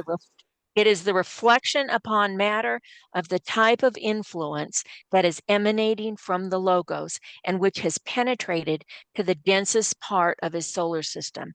We recognize it as color. The adept knows it as differentiated force, and the initiate of the higher degrees knows it as the ultimate life, undifferentiated and undivided. Yeah, and great. what page that is? That was 2 to 11, 210 to 11. And then he goes on in 213 and he talks about the synthetic ray indigo or deep blue of love wisdom. And he breaks it down as indigo, and then indigo, the second subray of love, indigo green, the third subray. Right there we are. Yeah. See? So I mean, you think it sounds easy, but it's quite profound what he says about color. Yeah, and you're going to be way off base if you think, well, you know, this is indigo and green mixed. You know, he's talking about these energetic qualities in relation. You know, yeah.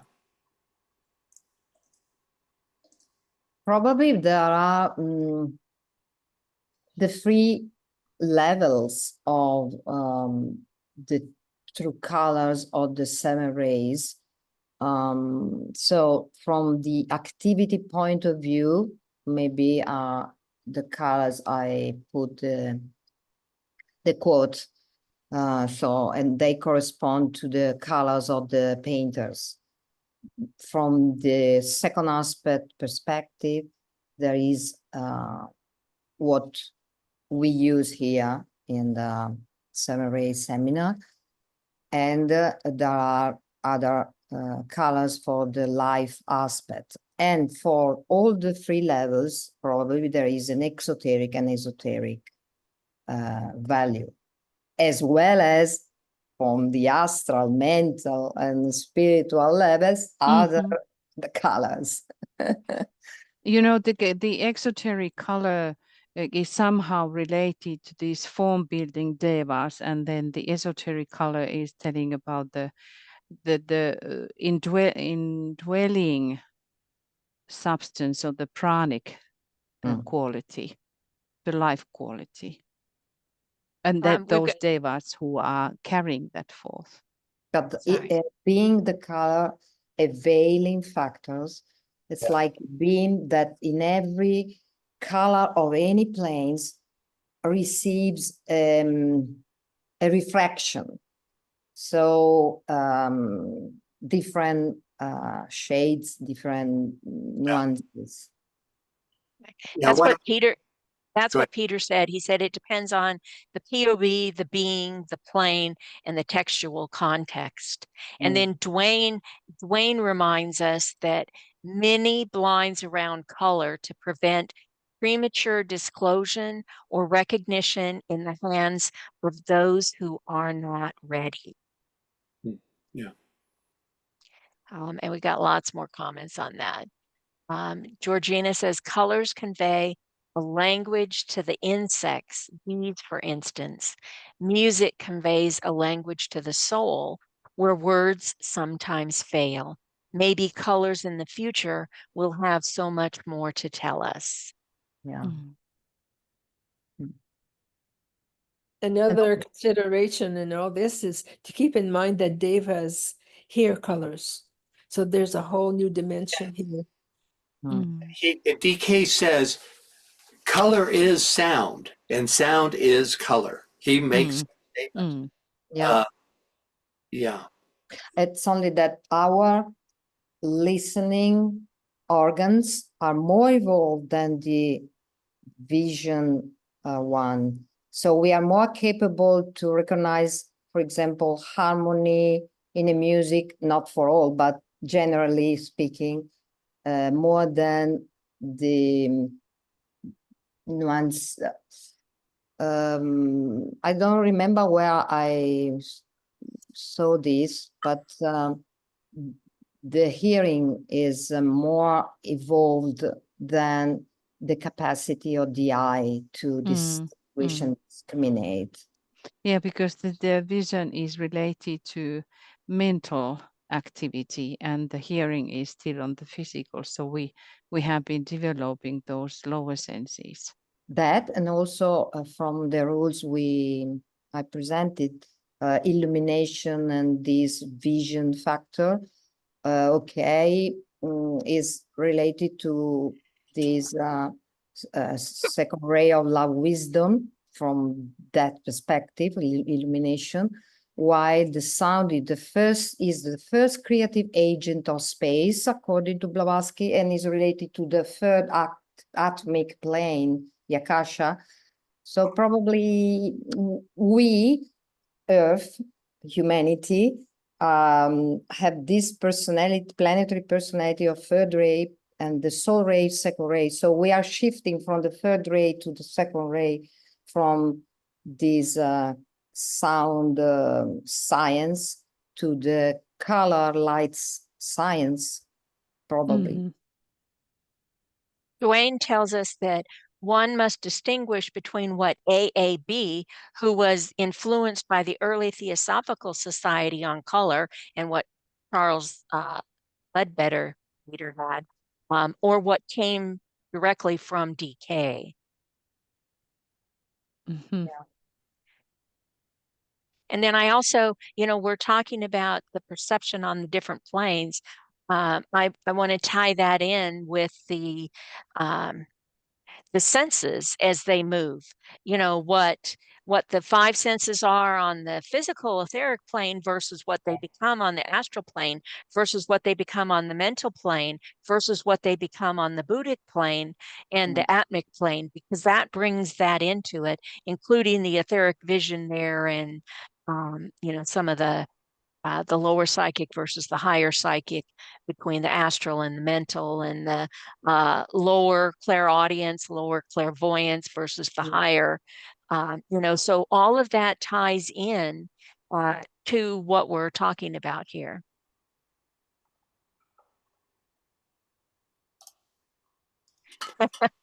Peter says, where's Jeff Logie's chart? Yeah, exactly. Yeah. We all have our own versions of those charts and we all use them very regularly. I have just packed mine up. It was a big, huge poster that I kept here. But yeah. Sylvia says thought forms emanate. Oops, I lost it. Thought forms emanate colors as well in the phenomenal world. So go ahead. No, you go ahead. There's a chart in volume 1 of Esoteric Psychology that lists it's on page 133, that lists the senses from hearing, touch, sight, taste, and smell, and then orients them to the rays. Hearing is 7th ray, touch is 1st ray, the destroyer, sight is 3rd ray, vision, the eye of God, taste is 6th ray, idealism, smell is 4th ray, art. And okay, tell me again, EP1 page 133. Okay, I'll put that in the chat for those who want to look that up. Thank you. Yeah.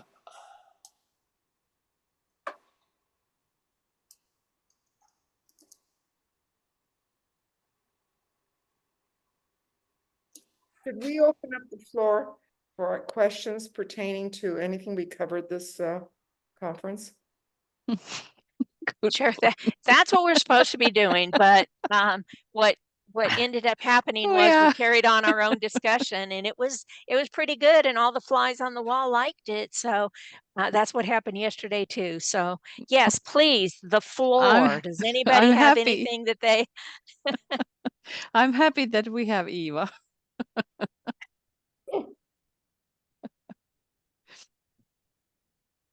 No, Eva. No, well, then continue with the colors. They like it. They say it's awesome. Everybody loves color. But I mean, I hope we at least convey to everybody the Aquarian approach to all of this. We're all working together, coming up with different things and respecting all the different thoughts and ideas and opinions. I think that's great. Me too. Well said. I like that. There's Antonella, you have to say also something. Me? I have already spoken much. Yes, and you had lovely, lovely, lovely images to go with. Yeah. You too. I had stick figures and one Dwayne image. But you are longing for enriching your presentation with pictures because it's something that disturbs you not to be. Right. I love them. I absolutely love them. I'm going to ask from our guests, participants, have you learned something about the real value of the race? You can put it into the chat. Mother Tuija. Yeah, but those who were really new in this subject, I am interested of knowing that. I hope that there has been some value. I thought I saw a hand go up. It went down really quick. Who was that? Come back. It was Chris Robbins. Yeah. Okay, Chris, go ahead and explain to us. No, I was acknowledging just the tremendous value. The scope of this has gone into even more so than the raise, which has been absolutely thrilling. And I'm only here for yesterday and today, actually. And it's totally exceeded my expectations of what I thought I'd get in the last 48 hours. So thank you, everyone. I would like to put a question to all the participants. When we meet to discuss what we're going to be offering each year, we never know whether to keep the material very occult, whether to simplify it in some respect for beginners.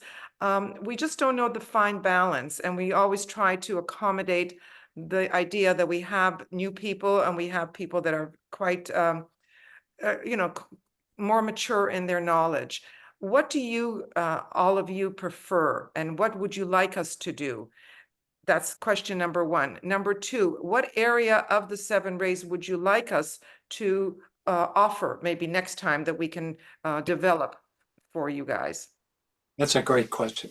You know, we're always looking at the end of each year, like now, of this rayology conference, we're starting to think about what we might do next year, you know, as a theme. So if any of you have areas of ray information that you want to see explored, let us know. And also use chat, just put your ideas there because they are helping us. I just want to just point out that the next year is going to be number 9, which means initiations. So this is what we are going to be emphasizing as a theme on the whole conference, and it's going to be on site. So try to put money on your pocket that you are all coming for the next year's conference on site in Phoenix, Arizona, United States. I want to say you guys have asked questions, so now let me give you the answers, okay? And we have a couple of hands here. Anne says, I really appreciated the focus in this workshop on the laws of the soul. Chris on the egoic lotus and petals and the color and the great plan. Janet said yes, she appreciated everything we had, I guess. Bettina said, I had just a key moment, learned and understood a lot with the help of your reflections, references, and ideas. You were all outstanding. Thank you so much. Ruth gave us a whole bunch of lightning bolts. Santana Sar says, yes, I did learn things I hadn't heard and have been studying esoteric subjects, especially the blue books, for many years. Which, no, that's true with all of us. We can pick it up and read it and think, oh my God, how did I miss that? Ishtar says every webinar was a jewel. Thank you. Robin, I'm new and still uncertain of any of it, but I feel I have a framework to build on and explore my rays that was totally missing before. Love that. That's one of our goals. Santana Star, gratitude and appreciation to all presenters, especially Tuija. Robin, maybe a beginner's guide to help in this exploration. We actually had that. Eva recorded a beginner's presentation. It's available on the website. Yeah, it is on the conference website. Janet says if we could have the print part of the presentation to take notes, and then those of us learning could absorb more as we go along. All I can say is take the print version that was downloaded at the time of the presentation and watch it again. You'll be at this forever. Robin says, I'm so humbled that I'm able to be included on this extensive database. Chris says workshops around themes.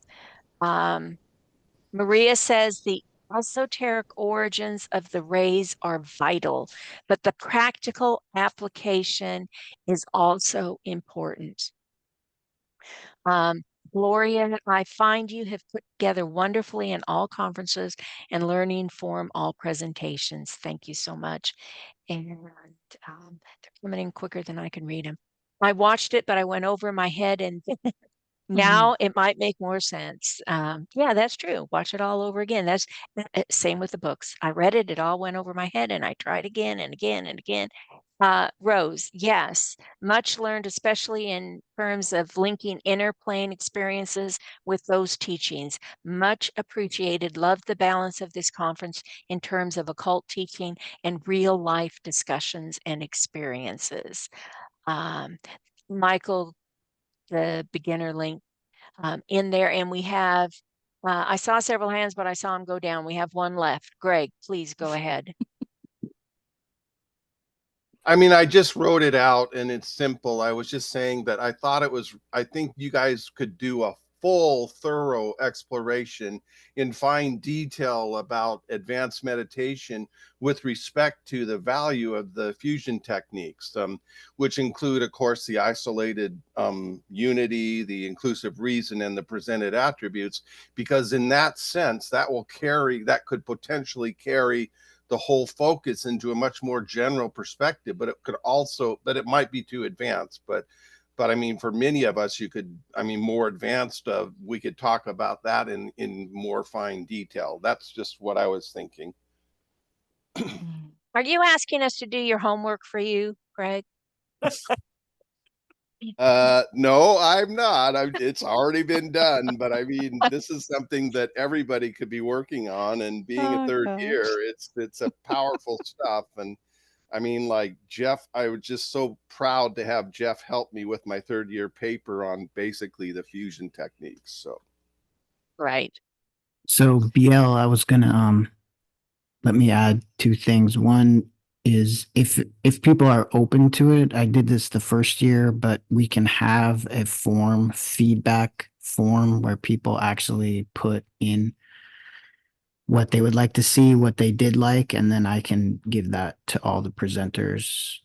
If the people here are open to that, we can grab all that and registration information from where you registered for the conference and make an email list.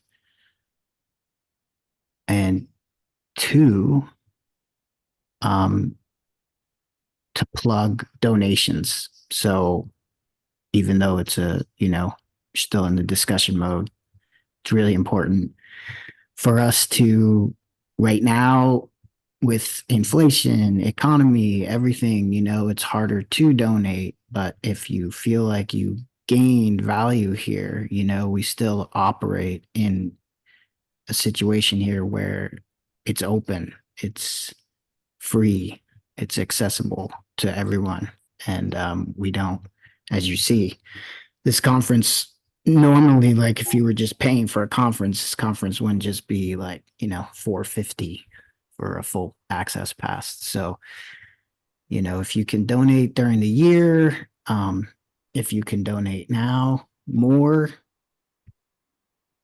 that's the link. Thank you. Oh, okay, you put the link in there. Good.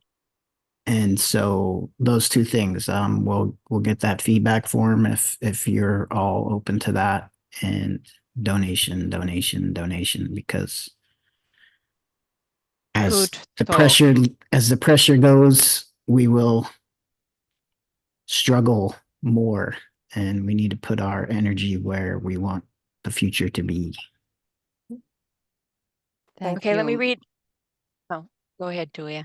Yeah, I just want to thank you about notifying about the donations. That yes, that this is that what is that little statue? This begging monks. So here are we, begging monks. Okay, I'm going to read a couple of more comments that we've got here that keep coming in. Dana said there are many places that offer bridging work, and few of them are esoteric. Marianne says, for me, it's been a wonderful balance on all different levels, and all lovely teachers. I had a lot to ponder on and deepen after the conference. Thank you. Yeah, we learned well from DK. Ponder on this. Yoke, and I hope I'm saying your name right. Much to learn from your reflections and personal experience. It makes it practical. Thank you. That was one of our main goals. Francis, as I contemplate switching to the role of Sannyasin, I will be looking for further ways to bring down the teachings to the more basic levels for aspirants. There are initiations being undergone by many via social media. Really? Many tools they are using to learn and practice meditation. But what would we say about quality? GK tells us not to criticize. About the many groups that they are forming according to who knows what guidelines. Are we grounded enough in a raise 7 sense? Well, of course, that all has to be a resonation within us. As my mother used to always tell me, all paths lead to God eventually. Some will take longer than others, but I guess it's good that there's an interest out there. Yeah, I would say that there are a lot of schools of thought who use, for instance, the term master. And it has a radically different meaning based on who the source writing is from, so you have to really be careful in terms of like mixing between schools the terminologies that they use. DK uses terminologies in such a specific way. For instance, there's the school of ascended masters. I'm not going to criticize them. DK does. He actually does. He criticized them in the first pages of Raised Initiations. The point is that you need to evaluate your sources according to the quality of vibration. And if you've worked with DK for a while, you get an automatic free litmus test just automatically, because then when you read something else, you can tell. If you've been reading DK a while, you can just tell. You can pick up a book off of the shelf and, a supposed spiritual book, which may really be, and tell pretty quickly if it has that, that tone, and when it does, it's so exciting, some of my favorites that have nothing to do with DK are like Rumi. It has the stuff, I agree with you, Francis, and that is one of my dilemmas, that I am feeling so sorry for humanity, that we know that there is this rapport that we are supposed to find the correct teacher, that it is in the labors of Hercules where it's a one part of our evolution that we are falling into the wrong teachers. But yet I am feeling so sorry for humanity that there are so much stuff which is so ignorant. Then I'm looking at those people, they try to be somebody's and they have not found yet that little core in themselves that there could be the mirror, like the principle of Venus is the mirror, that the soul is mirroring ourselves. So something of the development of the mental capacity is that we can mirroring our lower self, and we see the hunts of these mistakes and ignorance. But in the humanity, there is so much of this ignorance, and I am so sorry. Our humanity. Are you sorry for it? I am. That's it. It's bringing. Sorry. It's bringing people together. There's 30 AAB books, and you can spend your life in them and not feel like you need other material. And of course we all read other stuff, but having that as your basis for understanding spiritual reality, I think is, it's an important decision to make.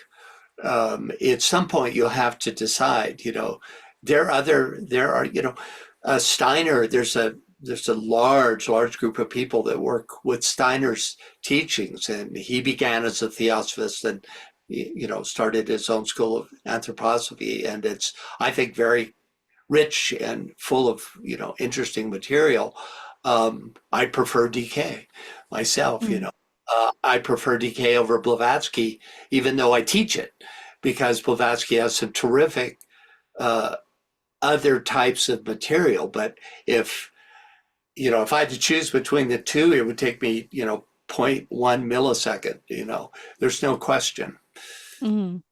And you know, when we think about DK, himself said that he is teaching disciples, the Western disciples, to for preparing them for initiation. And I think that's why it is so essential, and it is so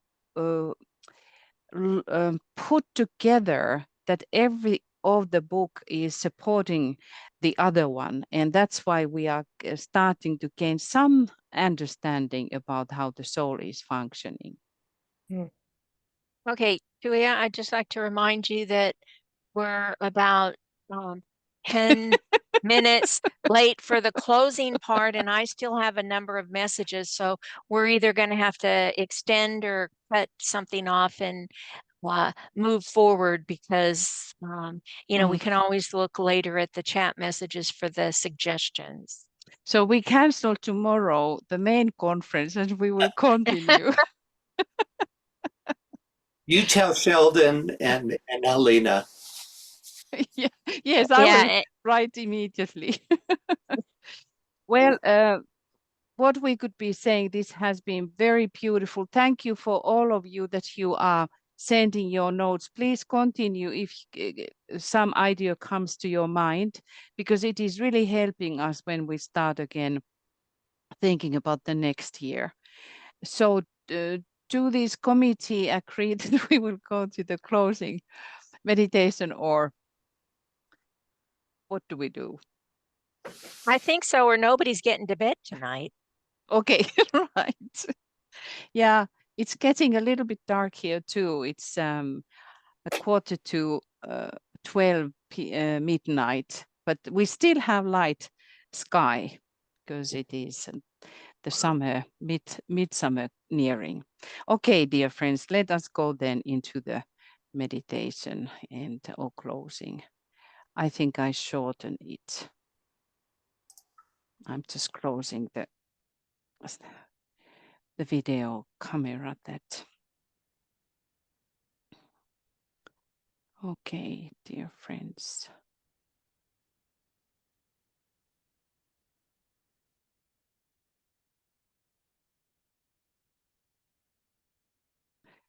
I tried to find the button that I can share the screen. Okay, now.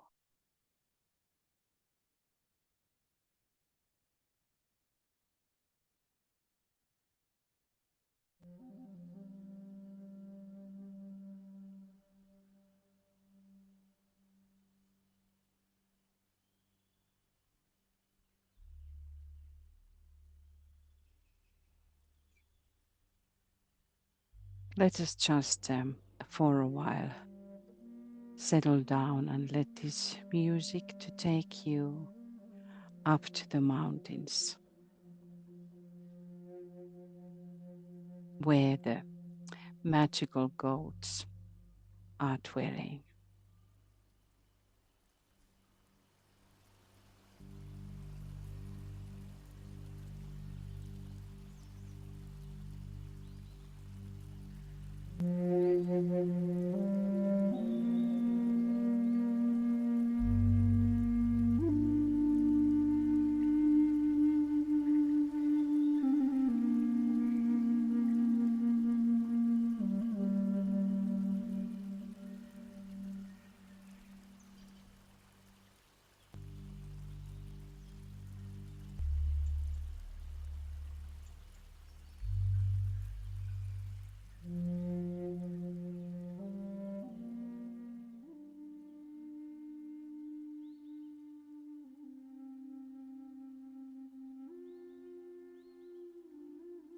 In the beauty of the mountains,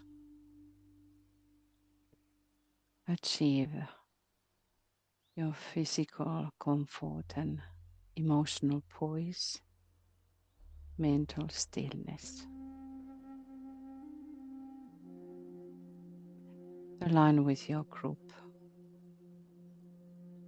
And again, study the quality of the group.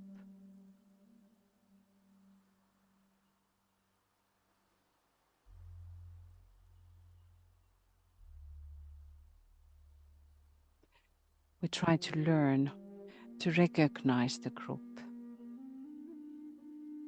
the vibration of the group.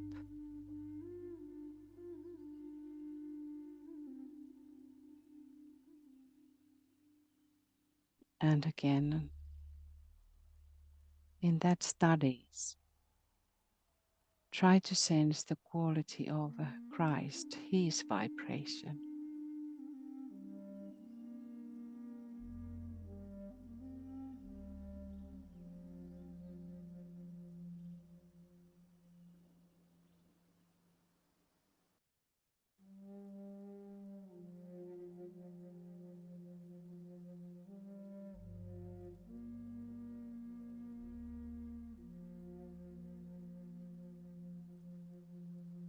The purpose of our conference is to learn more about the Christ. That could be one of the practices of the days, always to align with the vibration of the Christ and learn about the living Christ.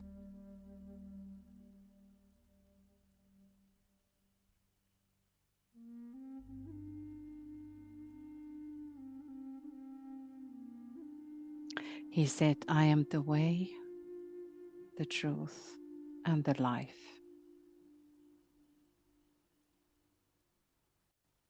Let us say, I am the way myself, the door am I.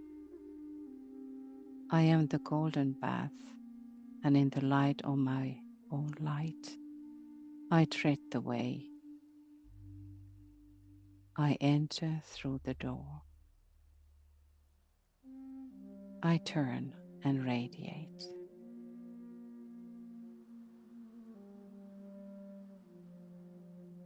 As I said, I'm going to shorten this closing meditation.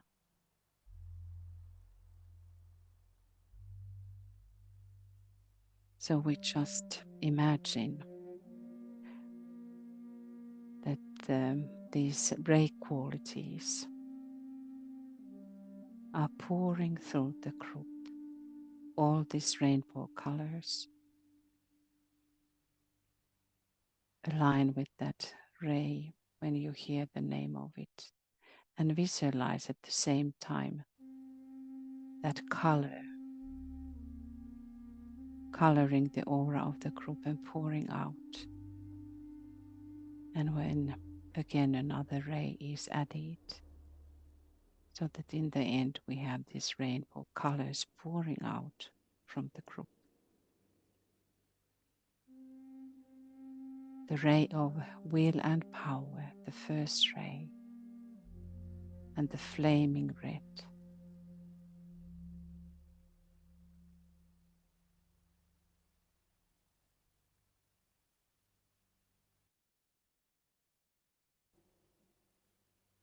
The ray of love and wisdom, second ray,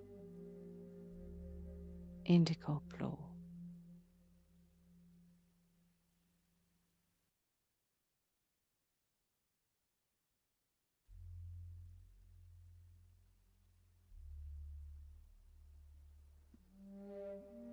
The ray of creative and active intelligence, third ray, color green.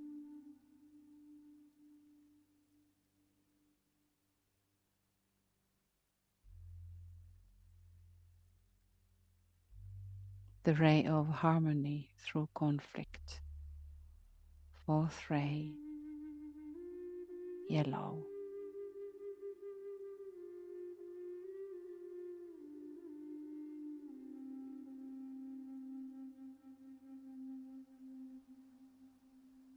The ray of concrete science, fifth ray, color golden orange.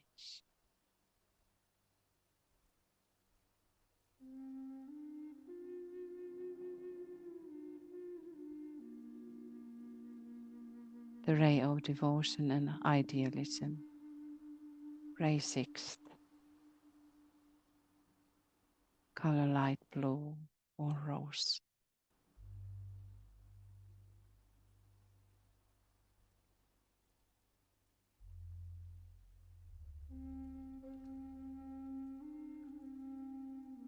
the ray of order and magic. Seventh ray, color violet.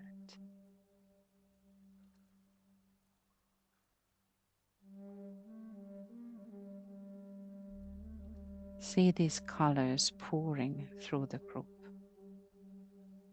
with the blessings and with gratitude into the world.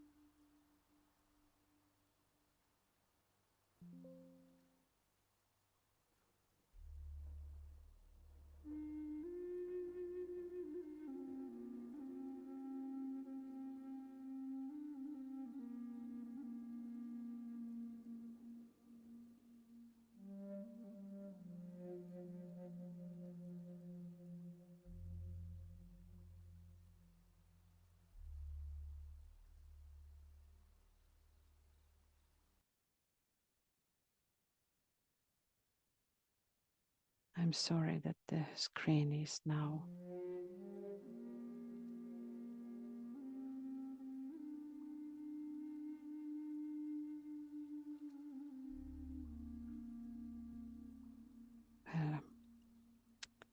let these beautiful thoughts of gratitude now go and reach the hierarchy.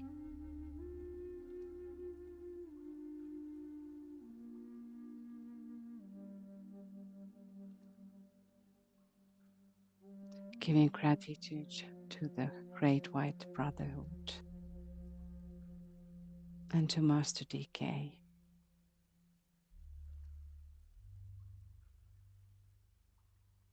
And also to our presenters, Antonella, BL, Eva,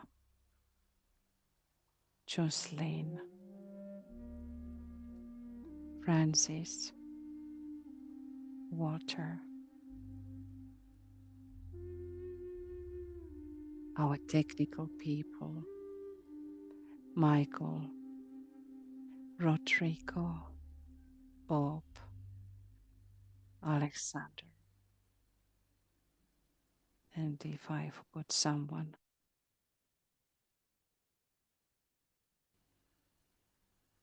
and our interpreters, Anne, Daisy, and Veronica, Efrosini.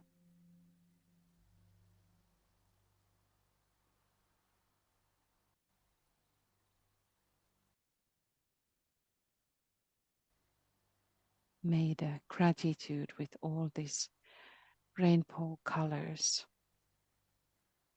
just continue pouring out from the group and through the group while we are ending into the great invocation.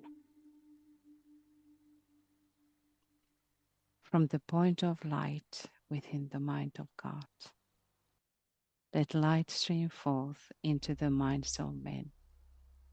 Let light descend on earth. From the point of love within the heart of God, let love stream forth into the hearts of men. May Christ return to earth. From the center where the will of God is known, let purpose guide the little wheels of men, the purpose which the masters know and serve.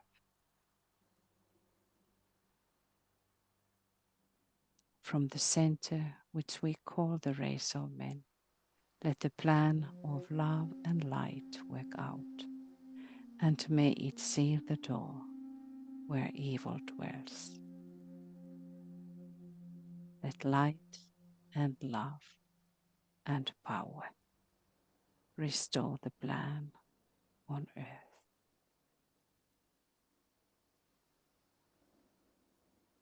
And let us sound the silent Om, sacred word Om, and send through the Om the blessing and the opening way for the main conference tomorrow.